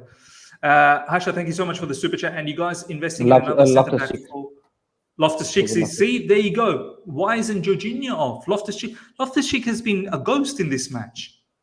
And you guys investing in another centre-back for 90 million who builds a defense worth 200 million, no goal score. It's a joke and boring football on top of that. Who's going to tell this person that Thiago Silva is not going to be around, probably? And we are looking to build for the future. But no one wants to talk about all of this stuff. Second half has started, ladies and gentlemen. I don't know, Ishan, bro. What's your feeling towards Thomas Tuchel? No, man, listen. I think so. It's funny how people, whenever we perform bad in a back three, people are like, "Oh, Thomas Tuchel does not know tactics. Go to a back four. Go to a back four. Change the system. The system is shade this and that and this and that." Now today we're playing with a back four. All all the crybabies who wanted the system changed. Here we go. This is the system that he wanted, right? And even still, if the boys are not coping up to it, then what else do you want? If it's still the manager's choice, manager's fault. I mean, I don't know where we're going with, right? I'm not saying that it's completely on the players. It's a freaking team game. Everybody is responsible for their own faults, on their own parts. But Thomas Tuchel cannot go out there and actually kick the ball. You know what I mean? I mean, he has to make decisions. He made decisions. If it's not working out due to few players and the lack of concentration in few moments, we can't blame the manager here. And Ishan, is it Thomas Tuchel's fault that when Mount had that ball for that second goal up front and he loses it, is it Thomas Tuchel's fault that Mount lost that ball? Is it Thomas Tuchel's fault when the Southampton player picked up the ball from Mount and then drove past Jorginho like Jorginho didn't even exist? Is that Thomas Tuchel's fault? No, 100%. I mean, it's not, right? But I hope. Listen, we know that we did do good, right? In the first half, and I thought that since Thomas Tuchel made a change, brought in Kovacic. If he didn't make a change, then people would go, he's so stubborn. He did not make a good decision because we're lagging behind. That would have made a sense. But he made a change. He made a change this game. He made a change the last game as well when Mount wasn't playing well. You know what I mean? So he's making decisions. It's not just that. It's not that he's not seeing the deficiency that our team has. He very well knows them. But it's just that he does not have much options in his mind. You know what I mean? He's not got options to replace a Havertz in the field whenever Havertz plays back. He cannot do anything. You know what I mean? And same goes with the other players. So even he is handcuffed to a lot of extent. Honestly, we'll have to see how the game goes. But also, when we're starting to question on Thomas Tuchel, it has to be more on a season based comparatively to what a game base or a half base that we are pointing fingers to Thomas Tuchel. So we'll have to be patient with that, and probably have to wait and see how the team is performing as a whole, instead of Sterling inside the box. Come on, Chelsea. Cucurella, that was poor, man. Thomas Tuchel getting furious there earlier on. Missed time pass from Jorginho. And now here we go. They're back again. Southampton in transition. Good defending that time. Digital Arts, thank you so much for the super chat. Getting rid of TT will be massive loss in finance. New manager will need his own players and own ideas. New managers might not like Sterling or Cook. See, do you guys see? These are the kind of super chats that I love. That's a brother that's actually thinking. I'm telling you right now, the new owner will not just get rid of managers left, right. There's financial implications. This new manager has bringing in all these players this new owner is bringing in all these players for the manager, and you want the manager gone now. And as Digital Arts saying, you bring in a new manager, all of a sudden they don't like Cuckoo, they don't like Sterling. It's such a good point, man. Look at what happened. All the players Frank Lampard brought in during his time, I think all of them is now gone almost. Or wanting to be gone. Or wanting to Timo be Werner. Or wanting to be gone. Ziyech, I think, is been rumoured to leave as well. Malang Sarr was during that time as well. He's gone. Thiago Silva is the only one that's worked out. Havertz not really worked out as yet from that time.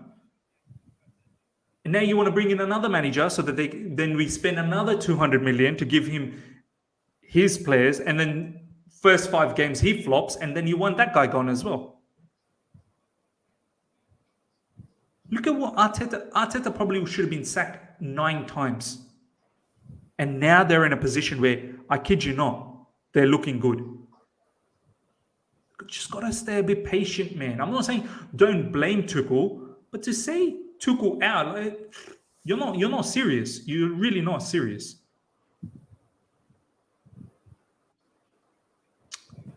I think so. That's a very big point, Miss, there that we need to highlight it a bit more. That most of the signings that we were trying to cope up and try to adjust, for the couple of seasons, were the signings that were made keeping Frank Lampard in mind. You know what I mean? As a manager, but that did not work out. Surely you can see the likes of Hakim Ziyech, who's not fitting at all. You can see the likes of Christian Pulisic, who's not fitting at all. Well, even Kai Havertz for that matter. Do you know what I mean? He does not have a specific position to play. Do you know Looks what I like mean? Ruben Loftus-Cheek is injured, bro. Is he? Oh yeah, he is. I think so. Yeah, because of the tackle that he got into. Bro, what's going on, Ishan, man? The season's just started. We've got so many injuries already. So many. I think so. Miss, it's time we introduce Kani Chukwuemeka.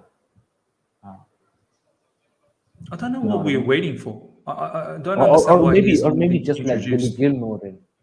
At least let Billy Gilmour in. He's We've more got experienced 5 than Kani. subs, man. Yeah.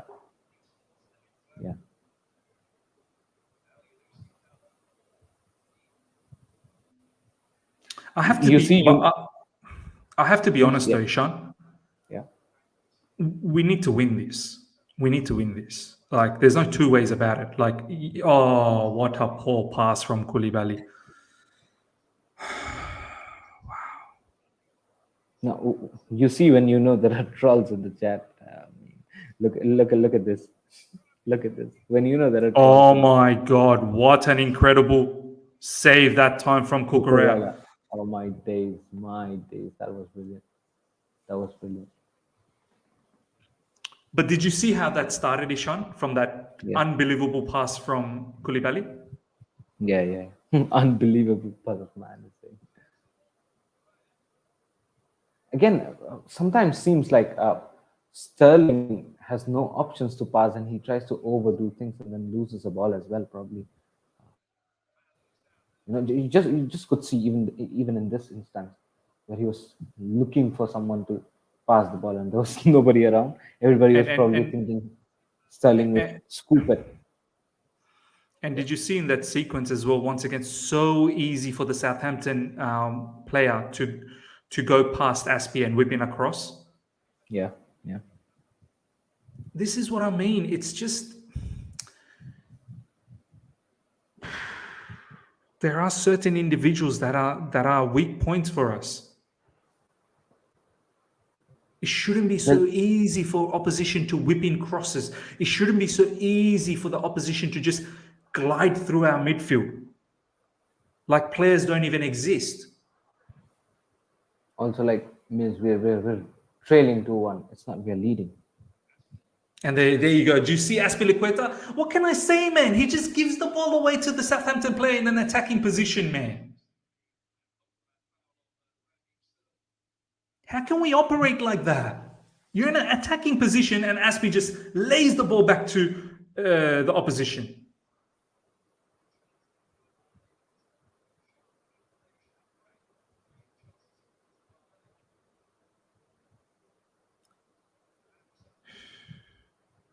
Out wide again, Azpi. First thing he does, goes back. I'm getting angry, Ishan, bro. Yeah. He's in such a wide position, and the first thing he does is goes back. Isn't it that, even it looks like Southampton also not giving even the 10%, but still it's like we're on the threat and we're producing nothing. Roger Park, thank you so much for the super chat. People question TT because he won't drop players like Mount and Havertz. They have no impetus to compete for a start because it's guaranteed. I actually expected one of them to be dropped today, but then the first 25 minutes, I don't think those players were bad. But Havertz is now, since we conceded, Havertz has been dropping stinkers. Yeah. But yeah, Ryan, you were going to say something? I was like, what did I miss? Any recent developments other than that Cucurella, that like saving that goal line? Nothing recent developments, just some individual performances stinking up the place once again. Oh, that's a brilliant ball. My days. Azpi stinking up the place, Havertz stinking up the place, Mason Mount again gone missing. Miss, I want you to notice something. When we have to go against teams that sit back a little bit, I want you to watch Mason Mount's position. He's always hiding. Yeah. Always. Yeah. his role as that LAM or RAM is to drop into the pockets and create a passing option, a vertical passing option. Just now, about 10 minutes ago, I saw Kovacic had the ball, and Mason was hiding behind the opposition CB, so far away, meaning that Kovacic had to try to break 2 lines of defense to get to him. So what we did, we sideways passed. Mason supposed to be at link from midfield to attack. His positional movement against low block teams is atrocious. Atrocious. He doesn't take responsibility there. He's supposed to drop into the pockets, but I think he knows that when he drops into the pockets, he gets found out. He loses the ball. He can't operate any turn. He doesn't have the vision under pressure. And you know what? That's what happens. He is really just, poor when he gets into those pockets.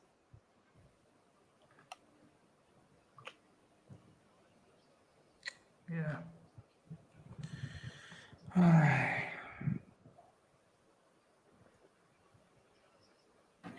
Guys, a question, probably $1 million. How do you score next? Jorginho, here we go. Counter time. You've got to move quick. Havertz. You're not going to score on counter. Ziyech. No.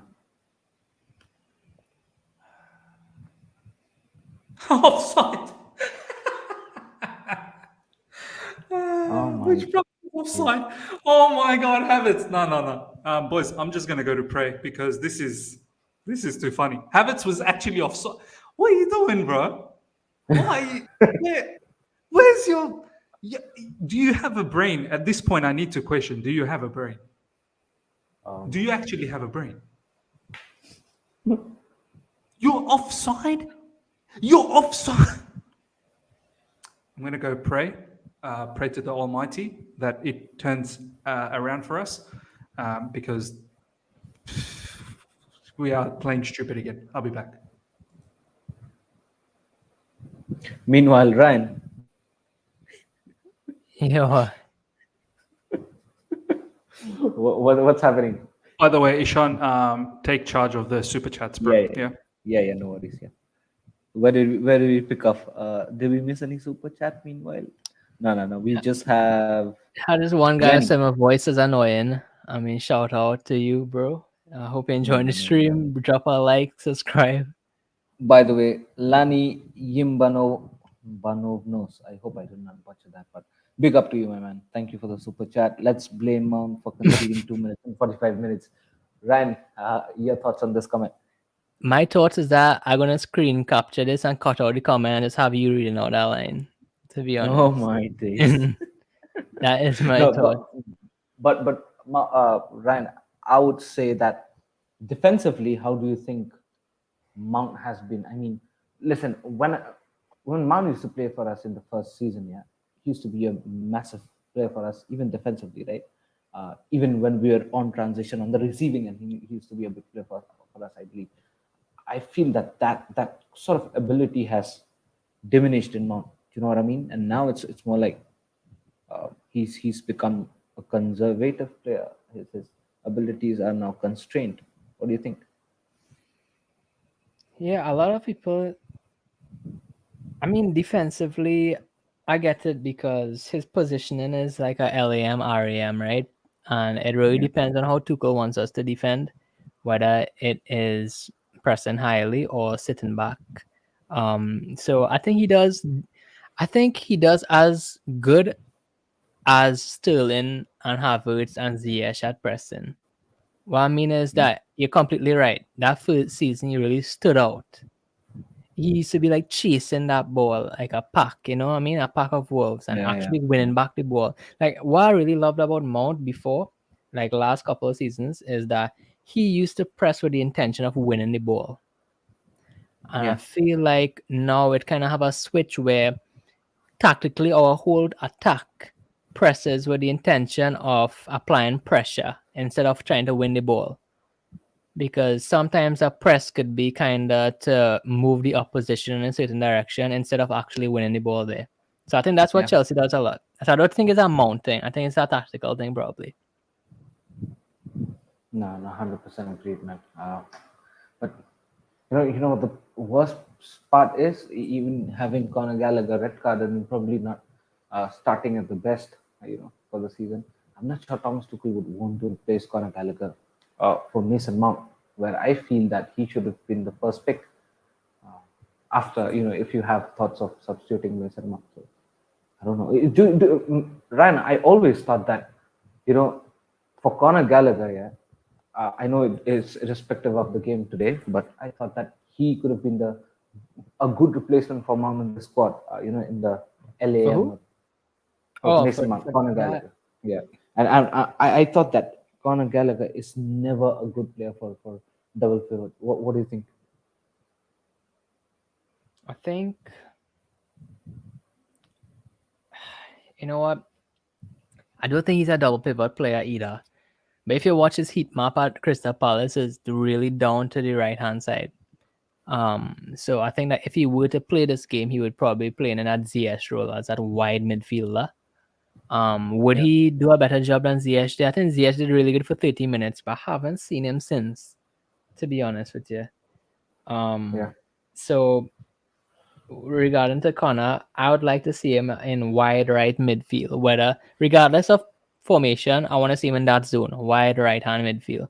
But there's also a position I want to see Loftus in, wide right hand midfield. So but I think he's a much better player than we got to see of him, though, honestly.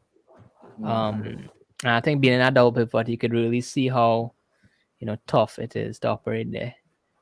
Which maybe Loftus-Cheek should be given credit, though, because he makes it look. I mean, I'm not saying Loftus-Cheek is good, amazingly good in a pivot. I wouldn't have him there, but I mean, he does a job, though. I mean, what's the difference between Loftus-Cheek and a double pivot and Conor Gallagher? I mean, Loftus adapted really well his game to right wing back to in a double pivot. I mean, I must give kudos to Loftus-Cheek. I don't rate him highly as a footballer, but honestly, he's been useful for us, so I'll give him his flowers there. Yeah. No, fair point. Miss your back. Just so annoyed, man. I'm just so annoyed, man. This team always finds a way to ruin a day, man. Miss, what annoys you most, though? Just certain individuals are annoying me a lot, man. Stuff that we should be like, look, us in a counter now and then dead. Like, just that play from Havertz being offside. That is so naive, bro. Like, seriously, that is so naive. You're a professional footballer. We're in a counter attack and you stray offside. So it wasn't even, we weren't even deep in their half. It was so much space. There's no need. It's things like that. It's just upsetting me. Azpilicueta, time in, time out, it's getting cooked in this match. Jorginho simply cannot handle it in midfield all by himself. Mason Mount, I've not even seen him after the first 25 minutes. It's just frustrating, man. I can't sit here and say, do you know what? Just change the manager and the team is going to work for us. We need a truth bomb, bro. That's what I think we need. Oh, way laughing for Isha. You seriously, that Havertz offside absolutely annoyed me, man. I know it didn't materialize to be anything, but it just annoyed me the fact that how stupid must you be?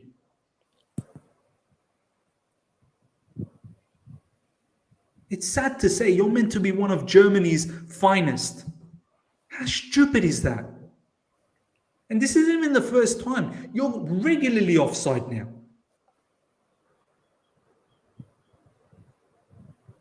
It just makes you think the focus isn't there. These are not elite players, man. They're not think. Do you think if it was PSG, Messi, you better score?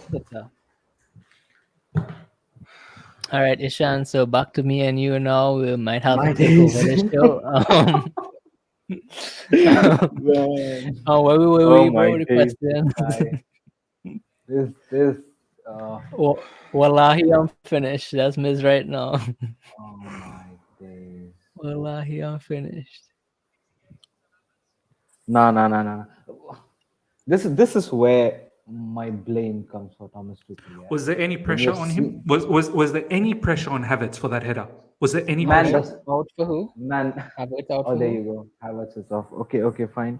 That's a good decision. Okay. Captain I was America going is off- The in. man was is going like off on 6 foot something, open header, and he's headering it over the top.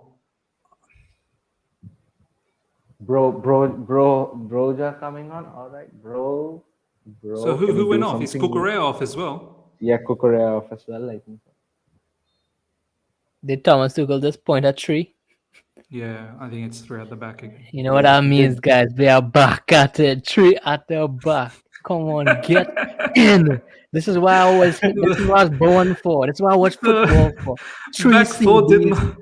The back four didn't last. Oh no, Cucurella is still playing. That's why. Yeah. Listen, So I don't wanna Chilwell watch goes as a football. LCB. If it doesn't have 3 centre backs on that field, right? Aspi So, Aspi off, Aspi off, Havertz off. Jorginho off. Yeah. Please, Jorginho. I want the live chat. Nearly 500 of you guys are live. I want the live chat to know. Aspi off. Havertz off. Anyone else got off, or was it just these two that just went off? Jorginho. Jorginho. Are you seeing what we've been talking about? Are you seeing what we've been talking about? Which individuals have been an issue this game so far? Broja is really a bully, bro. Wow, what a player. It's a player and Was a that half Broja? there. By the way, was that Broja Yeah, in the wings? Broja. Bro, it had Yo, nobody else like that Watcha. built like that in our team. Good one. Bro, I didn't know Look at he had those tickers, bro. That was pretty No, incredible. That was the That's quick bro. That feet. wasn't Broja. For a second, I thought maybe that was Koulibaly. Pulisic or something. But then I realized, no, that's too big for Pulisic. Bro, I didn't know he Matcha. could move like that. That's incredible. That's nice. Yo, this one man beat one man, and this is how staff we are, bro. Man Oh, beat bro. one man from a wide Imagine, area. imagine watching Bayern and Barca on a regular basis where they just beat Yeah. man for fun. Yeah, we just saw a guy beat one man. Bayern, We said, Barca, wow. PSG. You talk about Bayern, PSG as Barca, well? PSG, bro. But by the way, before that incredible miss from Kai Havertz from point blank range, I was saying, if you ever see PSG in a counter attack, let's say when you have Oh my days. Neymar picking up the ball or Messi picking up the ball in a counter, it's boom, boom, boom. It is so crisp and so classic in the manner. And we just have bombs. And how are we even going to start a counter when we're offside? That was bad. Sorry, guys.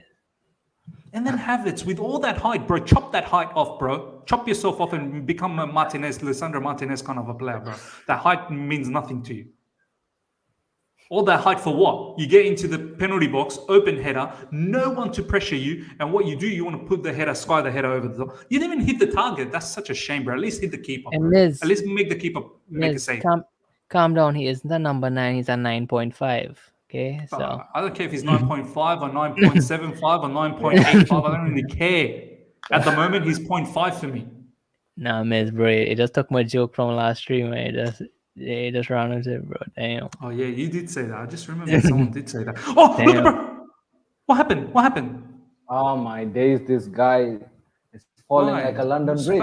Foul for who, bro? Who? What? I didn't see any foul. Already, the Oh, 2 damn, we minutes lose of then. Broja that I've seen, It's better I'm than impressed. Havertz. He reminds me of Diego, bro. Are they going back to Cucurella situation? I think so, Miz. Looking at Havertz, all the games that he's Oh had. my God, boys! Right I think they're since going to end up preseason. giving a penalty. They're going to end up giving a penalty. Oh my days. No. Penalty. Yeah, Is it? they look. Oh my God, they're looking at this. Yeah, I hope De Jong isn't watching this game right now, bro. But damn, just better watch your salary, bro. Look at the money that you're earning, you dumb. Yeah. Look at the money. Not gonna say it. Felix, thank you so much for the super chat. It's on TT Bro, to man, lift if or it's drop the pen player. or something. Oh, yes, sorry. Huh? No, go on. Drop the players if they're not doing what he wants. Havertz and Mount have zero pressure. Why does he keep playing too late? Yeah, look, man. In my preview, I said drop Pulisic, play Havertz just behind Sterling and Pulisic. But do you know what I have to say? It wasn't like we started off bad. We started off decent up until as soon as Ryan said that tactical twitch that Southampton made, because in the first 25 minutes, their midfielders were getting stretched, and that's why we were finding a lot of happiness, I suppose. As soon as they twitched that, back to square one again.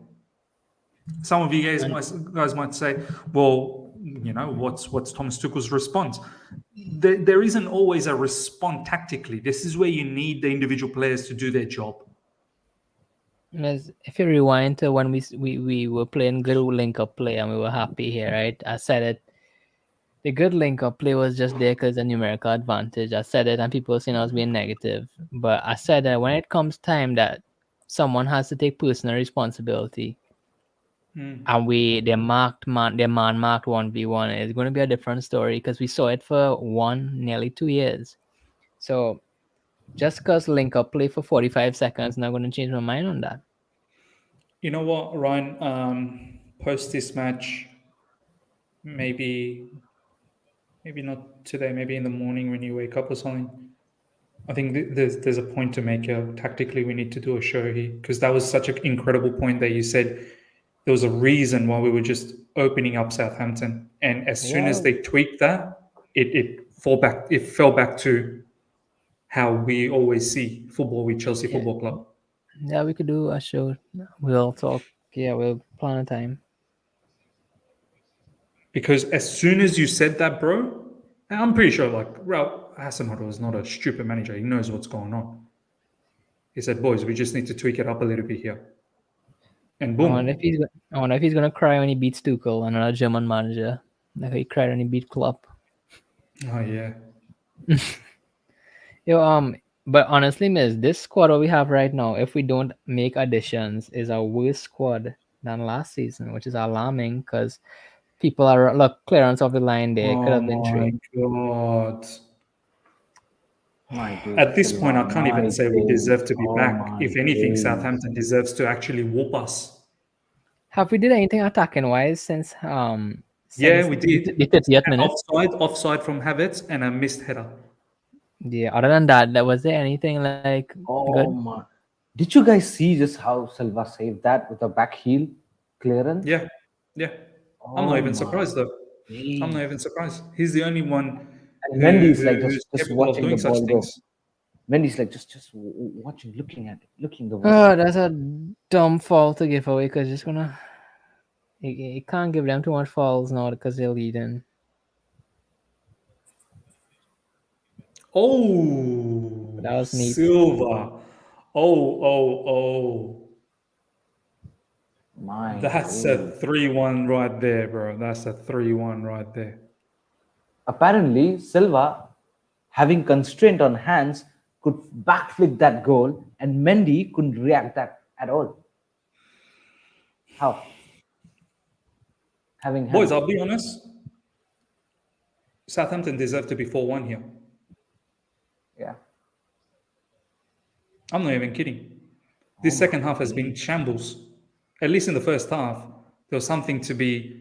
There was something, yeah. There was something there. You thought, okay, maybe. But this second half, we're back to how we always were.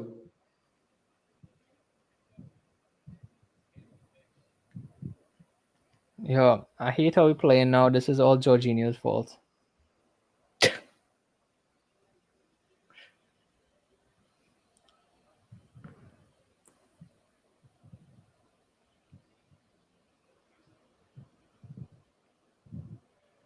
Miz, so what is the solution to our problem?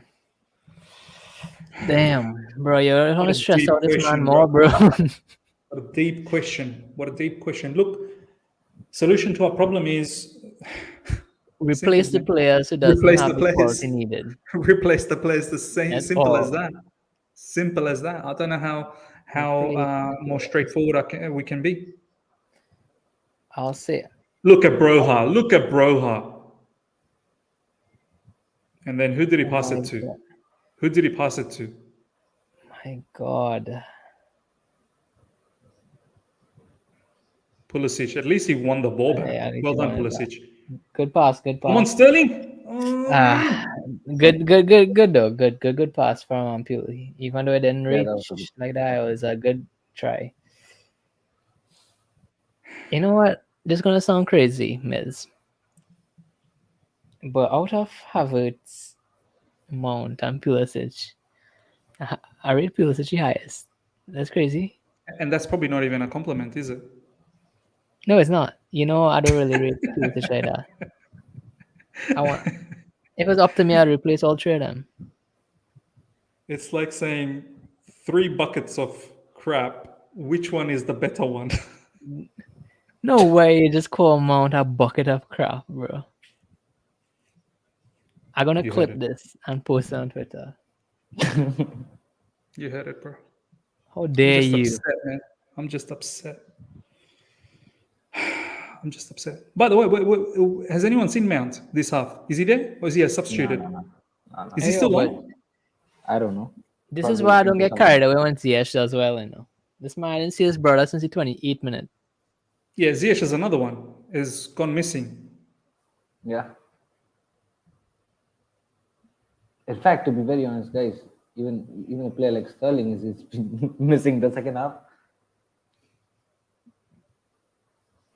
Sterling, I feel sorry for him, bro. Sterling should be playing for Real Madrid right wing right now. That man would have fit in there like a glove. Yeah. And we need some composure back. That was quite decent, you know. Ziyech, you know, if Ziyech had some ball retention, then he would have been a perfect inside forward for Chelsea. But too bad he can't play with his back toward goal because he can't. He's too lightweight, bro. He's too lightweight. He gets pushed off. He gets pushed off the ball. That's why. Yeah. But I mean, his passing is just so good, bro. Like, of course. But I think any team that gets him will always be playing with someone. You have to look how good Kovacic is, bro. How good is Kovacic, by the way? Yeah. You gotta talk to the fans, like, guys, and fix this bug. Oh my! They're saying Armando Broja is a defender. Oh man. Cucurella and Chilwell are midfielders apparently. Gotta fix that. So if Tuchel is to be out, who you want to bring in? I just want to see some. I have no idea. There's no one. I don't even want to think about it. No, I just replying to Jerry. He was saying Tuchel out, but like, which manager? I think some people are just trolling here, right? Some people are just trolling. Yeah, Club Offense is saying, what is trash in Urdu is I don't know, because I don't speak Urdu. That's more Pakistani. I'm from a Bangladeshi background. But I know in Hindi is kachra, right, Ishan? What did he say? Trash in Urdu. But in Hindi is kachra, yeah? Yeah, kachra. Hansi Flick. Bro, if you watch Hansi, I analyze that guy so much. If you watch Hansi Flick, most of his play is for his wide players to go 1v2 and 1v3. I think any top manager we're going to suffer with these set of players.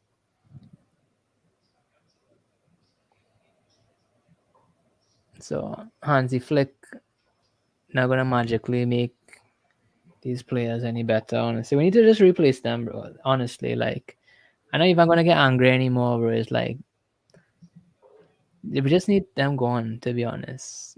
I'll be angry this weekend, though, if we don't, like, get into attackers. Then I'll be like, damn, we stuck with this. By the way, I've actually taken a moment to have a look at the live chat. There's quite a lot of people that are saying Tuchel out. Yeah, that was reading, bro. By the way, that's why I bring up that topic. Are you guys actually serious? Live chat. Nearly 500 of you guys are live. I really want to hear from each and every one of you guys, even if you're like one of those silent watchers. I want to hear from you guys. Are you actually Tuchel out? Like, deep it for a second. Are you actually Tuchel out? Who are we getting in? Do you understand the amount of money that we just invested on this squad and are looking to invest? Not to forget all the young players that we brought in as well. Are you actually kidding me? Just deep it. You want him gone and bring who? Each and every one of you guys that are saying Tuchel out, I want you to actually say who you're bringing in and why. What makes you think they're going to do well?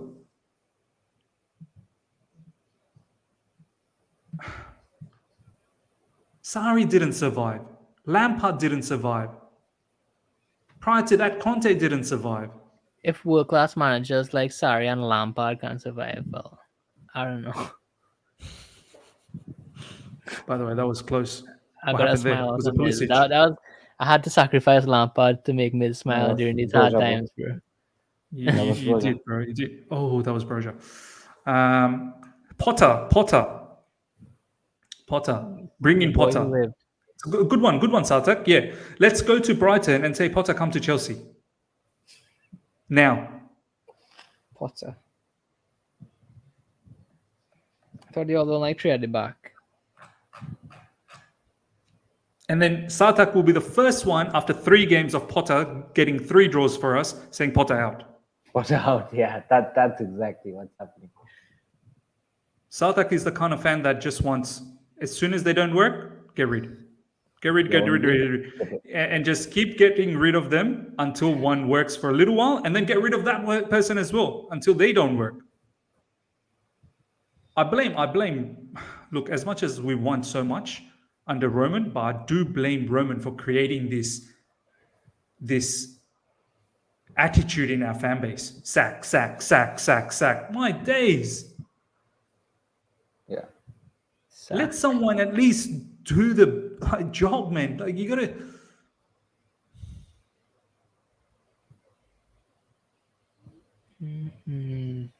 Sacking is not the way to go always, man.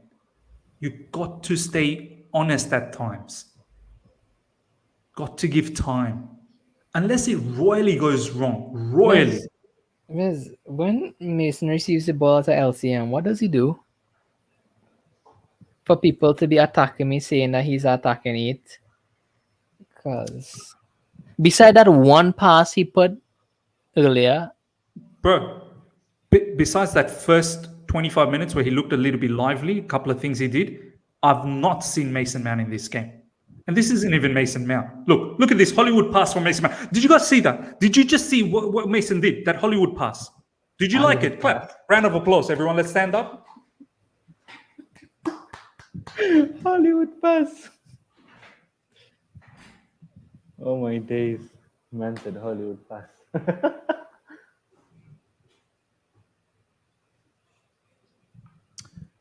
King Krogbrum is, be honest, do we even make top 4? It's so early, man. It's early. I still hope that we do. It depends on Thursday. It depends on Thursday, honestly. Yeah, it really with depends this current on Thursday. crop, if no incomings come, because we didn't even seal Aubameyang yet. They say we have our next meeting on Wednesday. If we don't get any more players, which is possible, we dusted. Sorry. Yeah, that's true. Depends on Thursday. If we don't have any more players coming in, then maybe we should do a video like that, Miz. We should do a squad video. Oh yeah, we will. Once the window is closed, we'll do it. I feel sorry for Tuchel, man. Look at him, bro. Can you do it? Yeah, bro. Sakov Offense, thank you so much for the super chat. Not TTR, but we're looking more Katra every match. Who do we blame? We are like a Bollywood movie, same story, just not a happy ending. Your Tuchel should replace Ancelotti when he leaves. Pepe9393, thank you so much for the super chat. We are a mess. We need DM, cam, right wing, and striker. I feel like we needed something in midfield, man. This is why I really wanted Frankie de Jong. Far more mobile than Jorginho. Far more mobile. And you can use him as an 8 as well. You can use him as a 10. A proper DM, like a holding midfielder, like a Casemiro or... Proper? Proper Chelsea? Proper. Like proper Chelsea? Proper with ER or AH? There's two different words there, bro. Two different meanings. What's happening elsewhere, boys? Guys, happening? I'll check that for you, miss, but let's get it I straight. think Gordon scored Southampton- again, by the way. Yes. Gordon, 2 goals. Sean, what were you saying, bro? Listen, I mean, Southampton did not play good at all, but they're still going to take away 3 points from the game as things stand. See, the thing is, Ishan, they might not have... I actually think they played all right. But the thing that they've done better is each individual in their team understands their role. Yeah. Each individual understands what they need to do. Our players, they're not good enough for the roles that Thomas Tuchel wants them to do. Simple as that. Yeah, so Crystal Palace, Brentford, full time, guys. It's 1-1. Fulham Gordon. beat Brighton 2-1. By the way, Gordon, since he's been linked, all he can do is score goals. Fulham Wilfred full-time Zaha, by the 2-1. way, with another goal. Miss Wilfred Zaha. Bro, That's a Mitrovic, good- how that's a many nice goals has goal he from scored Gordon, now? though. How many goals Mitrovic has has Mitrovic scored already this season? I don't know. He's probably on top of the list. He's got another goal today. Not top of the list, by the way. It's Haaland. Yeah, he's definitely top 3. Leeds Everton still going 1-1. Gordon's not scored another one. I mean, he scored 1 on the game. Bruh, Chilwell's lost all his pace, all his match sharpness. It's peak. It's peak for Sad to Chilwell. see. It's peak. Zaha as well, another player linked with us. Gordon linked with us, scores. Zaha linked with us, scores. As soon as these guys come in, they'll forget about scoring. By the way, guys, Roma leading 3-0 for against Monza. Paulo Dybala Tammy? scoring 2 goals. Tammy Abraham Tammy? with 1 assist. 1 assist. Reja Park, thank you so much for the super chat. Bro, TT won the UCL with the players he didn't buy, so why can't he motivate this bunch? Pretty much the same nucleus of players. Look,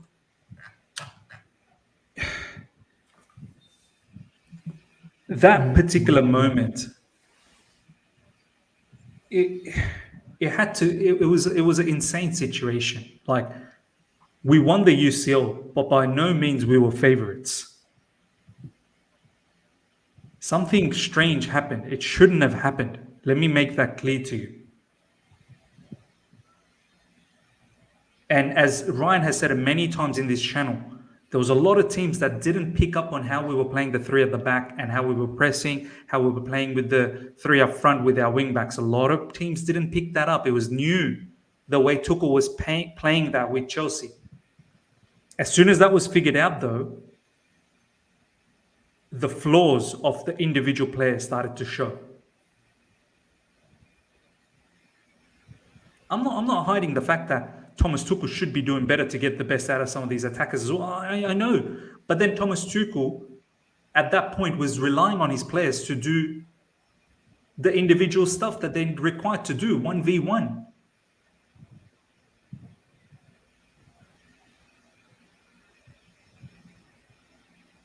I don't know what else to say, man.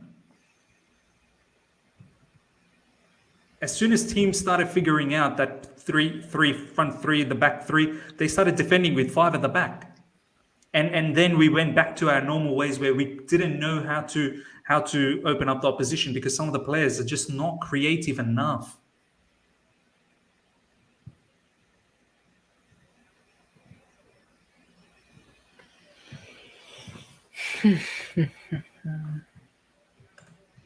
I don't know, man. I don't know. Ask yourself the question: would Pep want some of these players? Would Pep want? Miss, read the super chat. It's a perfect one. INDX, thank you so much for the super chat. This whole sack and repeat is part of the reason we're in this mess. Exactly, man. Exactly. I don't know, man. I don't know, boys. I'll go to Ryan first up. Like, am I protecting Thomas Tuchel, or am I am I saying the truth here to the sense that he is disadvantaged with some of these players? The thing is, Miss, if I haven't watched Tuchel as much as I watched him, I would probably be one of these fans that is frustrated, right? But honestly, man, I know what Tuchel is capable of. I know the type of football he plays, and I know what the type of profiles he needs. And the ability of the attackers, the creators, he needs is to be world class. If you want to see world class football, you need to have world class players. People say, well, what about Brighton? Where Brighton finished last year? Where we finished last year? Brighton playing Champions League. If you want to go and support Brighton, right? But don't say Brighton. I know this is a bad argument because we have a Brighton player playing for us now, but it's kind of like that. He needs a certain class of players to be here, right? Bro, Mount is annoying me, bro. Mount is annoying me. Sorry. Mount is annoying me. Anyway. But Miss, I don't know how much times you're gonna repeat this because it's just tiring, to be honest. I'm not even mad, to be fair. Like, imagine getting mad about the same thing over and over for months. Like, I mean, why would they get mad for? Like, these players just don't have that quality. I have no expectations for them, so I'm not mad anymore. I'm sad for Chelsea though, but I'm not mad because until we get rid of these players, we won't improve.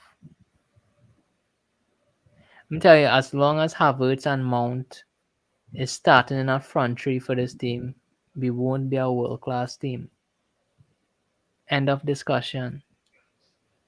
And I would even argue that Mount in our midfield three, there's about 10 or 15 midfielders I could count on my hand right now that I would rather start than Mount in a midfield three.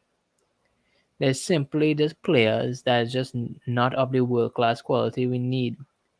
I would call them out. Hudson-Odoi and Werner is gone, but Pulisic is one, Havertz is one, Mason Mount is one. Jorginho, we see now we're suffering a lot now with him. I would even call the people think I'm a G5 stand. No, Jorginho is one that, it's a missing piece now to the puzzle. We're suffering more because of it.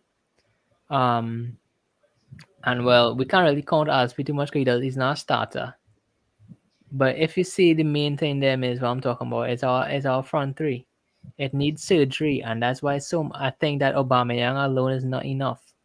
We need it's someone. Not gonna be enough. It's not going to be enough, bro. Right now, I'd actually take Aubameyang, Zaha, and Gordon. Take all of them. Yeah, I think so. Having a refurbished squad, and then if our performance remained the same, then it would be liable to question Thomas Tuchel. But now it's like the squad is somewhat similar to what we had in the last season. The attackers, the whole of midfield. Thomas Tuchel does not know what to do with these midfielders. More than half of them are deteriorating. Kante, all with his injuries. Jorginho not up to the form. Kovacic again with his injuries. Mount Havertz just not keeping up. We've got Pulisic and Ziyech who are not happy. We've got an unhappy bunch, and apparently, as Azpilicueta also wanted to leave, but he probably was forced to sign another new contract. Bro, what's Mendy doing, bro? Where is Mendy? Mendy playing as an overlapping goalkeeper, bro. Yeah, you can't tell me Tuchel is not tactical master. The overlapping GK. Oh my days! All of a sudden, I saw this orange kid. I'm like, what's going on? Who is this orange GK. brother? Who is this orange it's brother? Not even like time's up. It's like around 1 minute, 30 seconds remaining, and then our orange brother has just. By the way, banged up. This has been the most pathetic second half display from us. Nothing at all. All I remember was offside and a header from Havertz. Besides that, I just remember some stupid play from a lot of the players. It's over. Well done, Southampton. And the topsy-turvy form continues for us. win 1, lose 1, win 1, draw 1, lose We 1. were outplayed. win 1. We act like Some Delhi good news. Capitals right now. One positive to take from this match. We finished the game with 11 players. So it is a move forward for our team. This is a progress because generally we finish with 10. 10. Today we finish with 11. But it wouldn't even matter if we had 12 or 13 because that second half it's like every other match that we've watched of Chelsea in recent times. Well, what can we say, man? What can I say? Havertz another stinker. Ziyech stinker as well. Mount stinker. Jorginho stinker. Aspi stinker.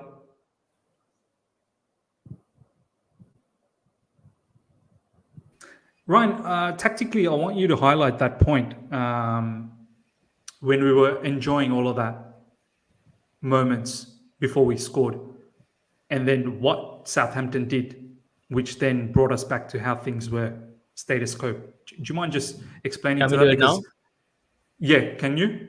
My board? Yeah. Have you got it ready? No, but you could stall and ask Ishan something. And I'll just set up in 2 minutes. Ishan, thoughts on that?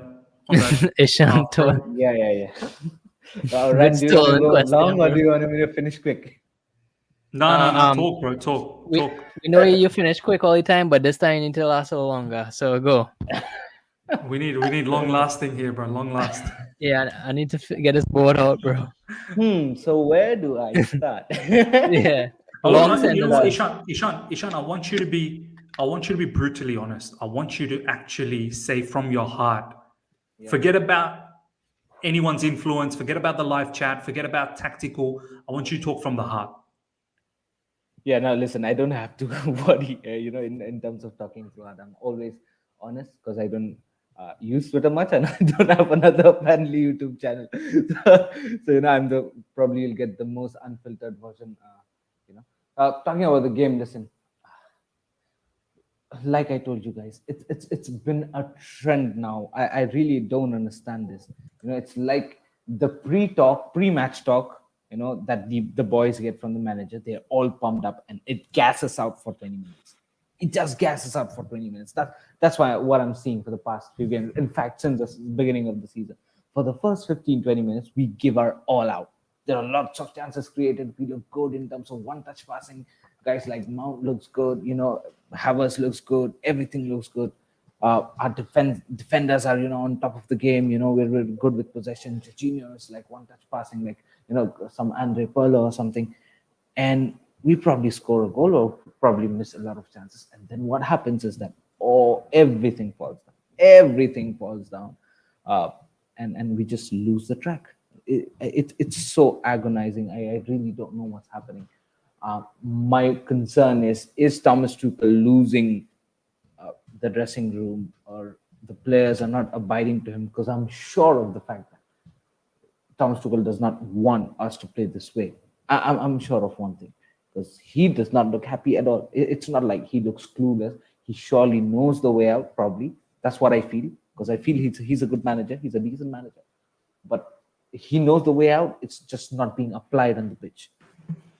Now, there are some individual performance just takes the game out of the whole team. Inexcusable, bro. You could see every game that you pick out, miss, right from game one of the season. In fact, right from the preseason, you would see there are some individual performances takes the whole game out of the blood.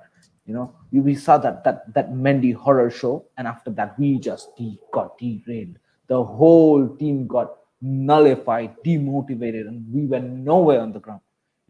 Today, again, for the first 15, 20, 25 minutes, until we scored the goal, we looked perfectly fine. Probably even after the goal, we thought that we were going to come back to, into the game, and we're probably going to score more. The time we conceded, since we conceded the goal, the way we conceded was just so obnoxious. We just let the man off. No zero man marking. Jorginho just didn't want to track back. This man just refuses to run. I don't understand why.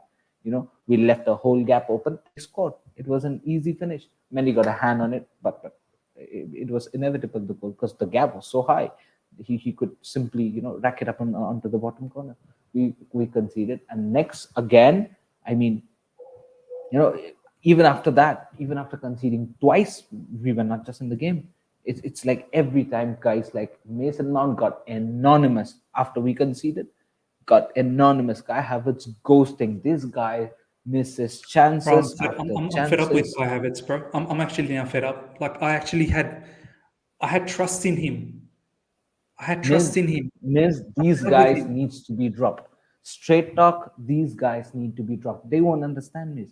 They won't understand. It's like they're getting baby fed. Every game they're privileged. It's like they have a season ticket to start every game. That's not it, bro. We've got standards here. If we in the live chat are demanding, so many, probably I can see probably 50% of you blaming the managers and be out, probably we should have our eyes on for the players. Because if Havertz is not performing, why aren't guys coming out and say, get Havertz out of the team, and play Ampadu? We'll talk about the manager. We'll talk about the manager because, yeah. Now we saw how effective Broja was. Do you know what I mean? Mount does not look good. My question is, why not bring in a Conor Gallagher? We know that he can play that way. We know that he's not that good in double pivot, and we've discussed that very well. By the way, Conor Gallagher was red carded for this game. Agreed. Yes, we'll see next game. Mount didn't have a good first 4 games, right? So can we say that Mount should be dropped the next game? Hell yeah, he should. Even today's game, I thought he should be dropped. But it is what it is. A horrendous game, and I think so. We're not even. I mean, I don't remember the last time we kept a clean sheet. I mean, this is horrific. We're not able to create chances well. We're not able to finish. Even if we're creating, we're not finishing. We're not confident enough. There's no pattern. There's no playing pattern. There's no philosophy, attacking philosophy. There's nothing, and we're even leaking goals. It's like we're relying on 38 years old Thiago Silva to save our backsides every time. This man comes up with a back heel goal line clearance. I mean, are you guys mad? We could have been Southampton should have won 4-1. Southampton should have won 4-1. Exactly. That's how I looked at it. Snatch words from your mouth. They should have won 4-1. We're horrendous. 100%. Lawamba, thank you so much for the super chat. I'm not even angry at Aspi. He wanted to leave. TT insisted on keeping him. We'll judge everything after the whole window is over. I didn't expect him to stay either, man. I didn't expect Aspi and J5 mistakes as usual. Dinesh, and thank you so much for the super chat. Ziyech and Pulisic wants to leave. Havertz needs to go. Let Tuchel get his players and sell those deadwood. We've got Ryan ready to rock and roll with the tactical board. Ryan, explain to us the moment where we were enjoying such good, possession-based football just before we scored. And then explain the moment, what happened, the tweak that Southampton did, and why we were stuck into that rut again. Yeah, so I'll just say that even though Southampton started with a 4-2-3-1, they decided to press with a front three, right? With that press in front three, to put pressure on our double pivot, they decided to kind of defend with a flat midfield three as such, right? So that way they could outnumber the double pivot. Together we'll try to break passing lanes to these 2 number 10s. That's why they changed to that shape, right? In response to this front three, what we decided to do for many parts of the game is to set up in a back three. So if I'm right or wrong, you would notice that many times you would see Azpi drop in there as that wide RCB. Yeah, you're right. In response to that, what you would see many times is that what we would do, Miz, is that to keep the width in our play outlet for that RB, many times we would see Loftus get into this position here, right? Jorginho get centrally, and then Mason become that third man in midfield here, right? At the same time, you would see Ziyech keep wide, and Havertz keep wide. All of a Yeah. sudden now you're seeing a 4-3-3 kinda, right? 4-3-3 kinda if you look at it, right? Yeah. That slant Um, way. 4-3-3. but now I want to show you something. Yeah, when we progress play here, it's okay, but where we really see Mason Mount flourish in them few minutes was when we actually switch play, right, to this side. And why it was so important that Mason Mount flourished when we switch play to the side is because now Cucurella is free. Cucurella is free when Azpi is in the back three. So Yeah. that's why Mason Mount was allowed that freedom. What freedom, you may ask, is this here. What we did here is that you see this midfield three here. The aim was to stretch them, to stretch that midfield three. And that's when you see Mason a lot get wide here, and with Kai as that outlet. Why we need Kai as that outlet for is because he's engaging that fullback. So engaging that fullback mean Mason Mount could roam here unmarked, because Kai is engaging the fullback. What you would see here now, we talked about two conditions here. It means the condition is, first condition is Aspi making the back three so Cucurella could be free. Second condition is Havertz engaging the fullback so Mason could be free. All of a sudden here you'd see with Mason getting wide and bringing and kind of sucking in this wide midfielder. What you're going to see here is a 2v1 advantage from the wide midfielder. That is where we enjoyed a lot of link-up play with Mason because he was completely unmarked. Now, when the ball got to this point now, you would see Kai join in. And all of a sudden now, there would be a 3v2 advantage with Cucurella, Mason Mount, and Havertz. So many times what you would see here is that you would see Ziyech getting into number 10 areas. You'd see a pass to Kai and then Mason running in behind. How many times you see that here? This is exactly how the first goal transpired. Yeah, all of a sudden now you would have Raheem inside here, and then a lot of options because then Loftus was had to overlap, etc. Or Aspi even would overlap, and then it would be like that, right? So you all saw that, right? But 100%. This is what we saw before the goal, and that's what we were like excited, like, oh wow, Mount's looking good, Havertz looking good, everything's looking rosy. So what actually was the premise for all this happening was that numerical advantage. The first numerical advantage being 2v1 with this wide midfielder here, and then 3v2 with the fullback and the wide midfielder here. That's what made it happen. But it all stemmed from building play from Aspi as that wide CB. Now, I believe it was not a tactical change what Southampton did. I think Southampton wasn't very good defensively, if I'm being honest with you. It was just the times where we built play with the same back three, but this time Cucurella was in the back three as that ball player to kind of suck in that front three press.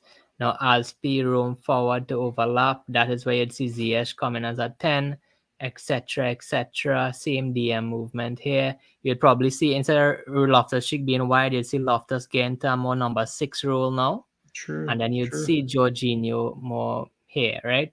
Yeah. What you'd see, Miz, is that obviously Jorginho isn't going to roam all here and stuff, right? Jorginho will be sitting still, regardless of where Loftus is, right? He'll be sitting or trying to become a passing option here for Cucurella. What you'd see now is, Miz, that when Cucurella tried to find a forward passing option, and since Cucurella has to be a LCB, right? A ball playing LCB and can't roam freely like before, what you'd see now is that Mason is now 1v1 with that wide midfielder instead of being 2v1 with the wide midfielder. That means that when Mason receives the ball, he has to receive it on the turn under pressure and has to turn with it and try to let go of Havertz in wide areas or try to let go of Sterling or try to get it to Ziyech. That's what he has to do. He has to have that 1v1 ability to beat the first man, get into the pockets, and now all of a sudden you have 3 near options and also the option to switch. That's what the best number 8s and number 10s do in the world when they are 1v1 with players. Unfortunately, Mason Mount does not have that quality to beat that man 1v1. So many of what you'd see is that now Kai has to drop way deeper and he has to link play with Kai. Now we are completely isolated now because Raheem is still central, Ziyech is still wide, and now you have a setup like this. There's no players close to each other anymore. There is no connection of play. Why? Because Mason couldn't beat that one player. Havertz has to come, and all we would see is this. Pass it to Mace, pass it to Kai, and then one of them would lose the ball because both of them are not good 1v1. And that's what happened for the goal. So Ryan, are you saying Southampton just, instead of keeping Cucurella free for the first 20-25 minutes, they started to push it to the fact that, well, you're not going to be free anymore. You're now going to be forced to play, and we allowed the room for Azpilicueta instead. Is that what Yes, sort of transpired? they're pressing Cucurella more aggressively, so that means Cucurella had to drop to make the back 3. Right? To get space. He wasn't getting space up here anymore, so you need to get space here. And now Azpi would run. That's why when we start playing bad, you realize now Azpi is losing the ball here. When we were playing good, did we see that? Yeah. When we were good, Azpi was here. Yeah. Right? Yeah. But when we were bad, Azpi was here. But it had a chain reaction. Now Cucurella was here. And while Cucurella is amazing at ball playing here, this man here, Mason Mount, isn't good at ball retention under pressure, nor is Havertz good at running in behind here from a long ball and being 1v1 as a winger. And then what you'd see now is that to end up, I know this is a chain reaction now. We know that Mason can go 1v1, so what has to happen is Jorginho has to roam a little bit. Yeah, and then be out of position.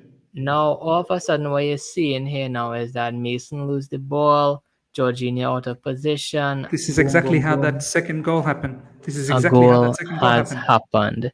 Where did it all come from, Miz? Simple. When Mason Mount had the ball up front, yeah. When your number 10s and wingers have no ball retention, they will always have to have overcompensating to happen. And that overcompensating, you're going to get fined out. Because in order to overcompensate for somebody, that means you have to double up in a certain area, which you're leaving another area free. And people say, what about Jorginho? We have to overcompensate for him too. I agree. My belief is that eventually we'd have to stop overcompensating for players from all positions, both in the DM role and in attack. So that's just our explanation there, Miz. I wasn't really sure if I'd have time to do this tomorrow. So if you want, you could clip this, because I think I will clip this. I just got a couple of questions just quickly, just so that the live chat gets a complete picture. Ryan, let's say for argument's sake, we were to change Jorginho to, let's say, Declan Rice in that position. Does that change anything? Does that actually change anything? Because I want the whole picture to be presented here. Let's say Jorginho is Declan Rice and he's in those areas. Does that actually change anything? And also on top of this, Jorginho, very quickly, Ryan, what if we bring in a new player like Aubameyang? How does the scenario change? Well, it doesn't, because it changes when we could get the ball from here to here or here to here. So all those chances Havertz have gotten and wasted, or the link-up play would definitely be better with Aubameyang too. But at the end of the day, it's all about we successfully get it from the first third to the second third. But the problem is many times we don't get it from the second to the final third. And then the other problem is the rare times we do get it to the final third, players like Havertz can't put it away. So it's a more than one problem, to be honest. I think that is so important that whoever comes, we need someone who could go 1v1 in these areas. We need someone who could help it. I guess the only thing I can think of is if Declan Rice was there, then the player doesn't just skip past Declan Rice like that. The way that Southampton player just brushed aside Jorginho, and then from there Jorginho had no legs. But the fact still remains, going forward, Mason still wouldn't be able to go 1v1. You would still need to find a way to get the ball to Aubameyang. So bringing Aubameyang up front, it's like what's the difference? You got Sterling there. Unless you have Sterling where Havertz is, and maybe what Mason can do is lay it off to Sterling and then allow Sterling to go 1v1 as opposed to Kai, which is also the similar situation with Mason because Kai can't go 1v1. That's the only situation that I can see that if certain people are saying, look, change Jorginho to a proper DM, give us a proper holding midfielder, sure, that could probably help us out in certain cases. I'm not denying that fact. But bringing Oba in, you then have to start thinking about putting Sterling in those LS position where we've said Havertz is at the moment. So bottom line, someone's in attack, someone's got to be able to take another defender on. That's the bottom line, man. Got to be able to take your players on. Yeah, and in so defense, that was just it, Rumble. In defense, that's a whole different story. That's a whole different. In defense, we've already touched on how Aspi is much better when he's playing in the back three area as opposed to pushing up into those wing back areas. That's when in transition, people start finding all those gaps behind Aspi as well. Aspi then loses his sense of direction. So many times Aspi had to kick it out for corner. It was Aspi's clearance. He kicked it out for a corner that led to the first goal. It was still shambolic defending. Don't get me wrong. Like, why are we so deep into our the goalkeeper section, and we didn't even anticipate the second ball. It was as if we were going to get the corner and we're just going to clear it out, and it's going to go very far. We didn't even anticipate that the ball could perhaps fall just outside the box for a Southampton player to bang it in. And it's sad. It's sad. Ladies and gentlemen, we'll wrap things up. I'm going to do a review. So do look out for that post this. Hopefully it will drop within the next half an hour. What can I say? Until Thursday, the players that we bring in, I have to reserve my thoughts. I can't. It's too early for me to say that top four is in doubt. Too early for me to say that. And to all the people that are saying, Thomas Tuchel out. Let me make it very clear for you. I wish we still had the 700-800 people. There's about 500 now. It would be insane to get rid of Thomas Tuchel right now. Todd Bowley won't get rid of Thomas Tuchel. I don't want him to get rid of Thomas Tuchel either. I am not Thomas Tuchel out for all the people that have been asking. I am not Thomas Tuchel out because it doesn't make sense. We've invested all this money. We've brought in so far Sterling, Koulibaly, Cucurella, and now Wesley Fofana. We're bringing in these players only to then sack the manager. The new manager comes in and all of a sudden doesn't like any of these players. It doesn't make sense, man. It does not make sense. Let's bring in whoever else we can bring in and give Thomas Tuchel what he needs. Because individually, today, Azpilicueta, shambles. Jorginho, shambles. Up front, Havertz, shambles. Mason Mount, after the first 20-25 minutes, shambles. We have to give him the players. I need to see Aubameyang come in. I need to see, I don't know, whether Zaha or whoever else is coming in, and then see what's going on. Because right now, there is deficiencies. If we want to play really good, beautiful football, we don't have beautiful players. We have to wait till we bring people in, and then we can start judging. Once we bring in, let's say Aubameyang or Zaha or whoever else, Gordon, let's say for argument's sake. And even after all of that, we see this sort of nature where we seem clueless. Then we can start talking about, well, maybe it is Tuchel's fault because now you have your players. Anyways, Miss, I'll be going off there. It was a great stream. Yeah. Yeah. We're going as well. Yeah. Okay, well, all right. Ladies and gentlemen, we'll wrap things up. Smash the like button before you go. That's the least you can do for the channel. If you're here for the first time, subscribe as well. I'll see you guys soon.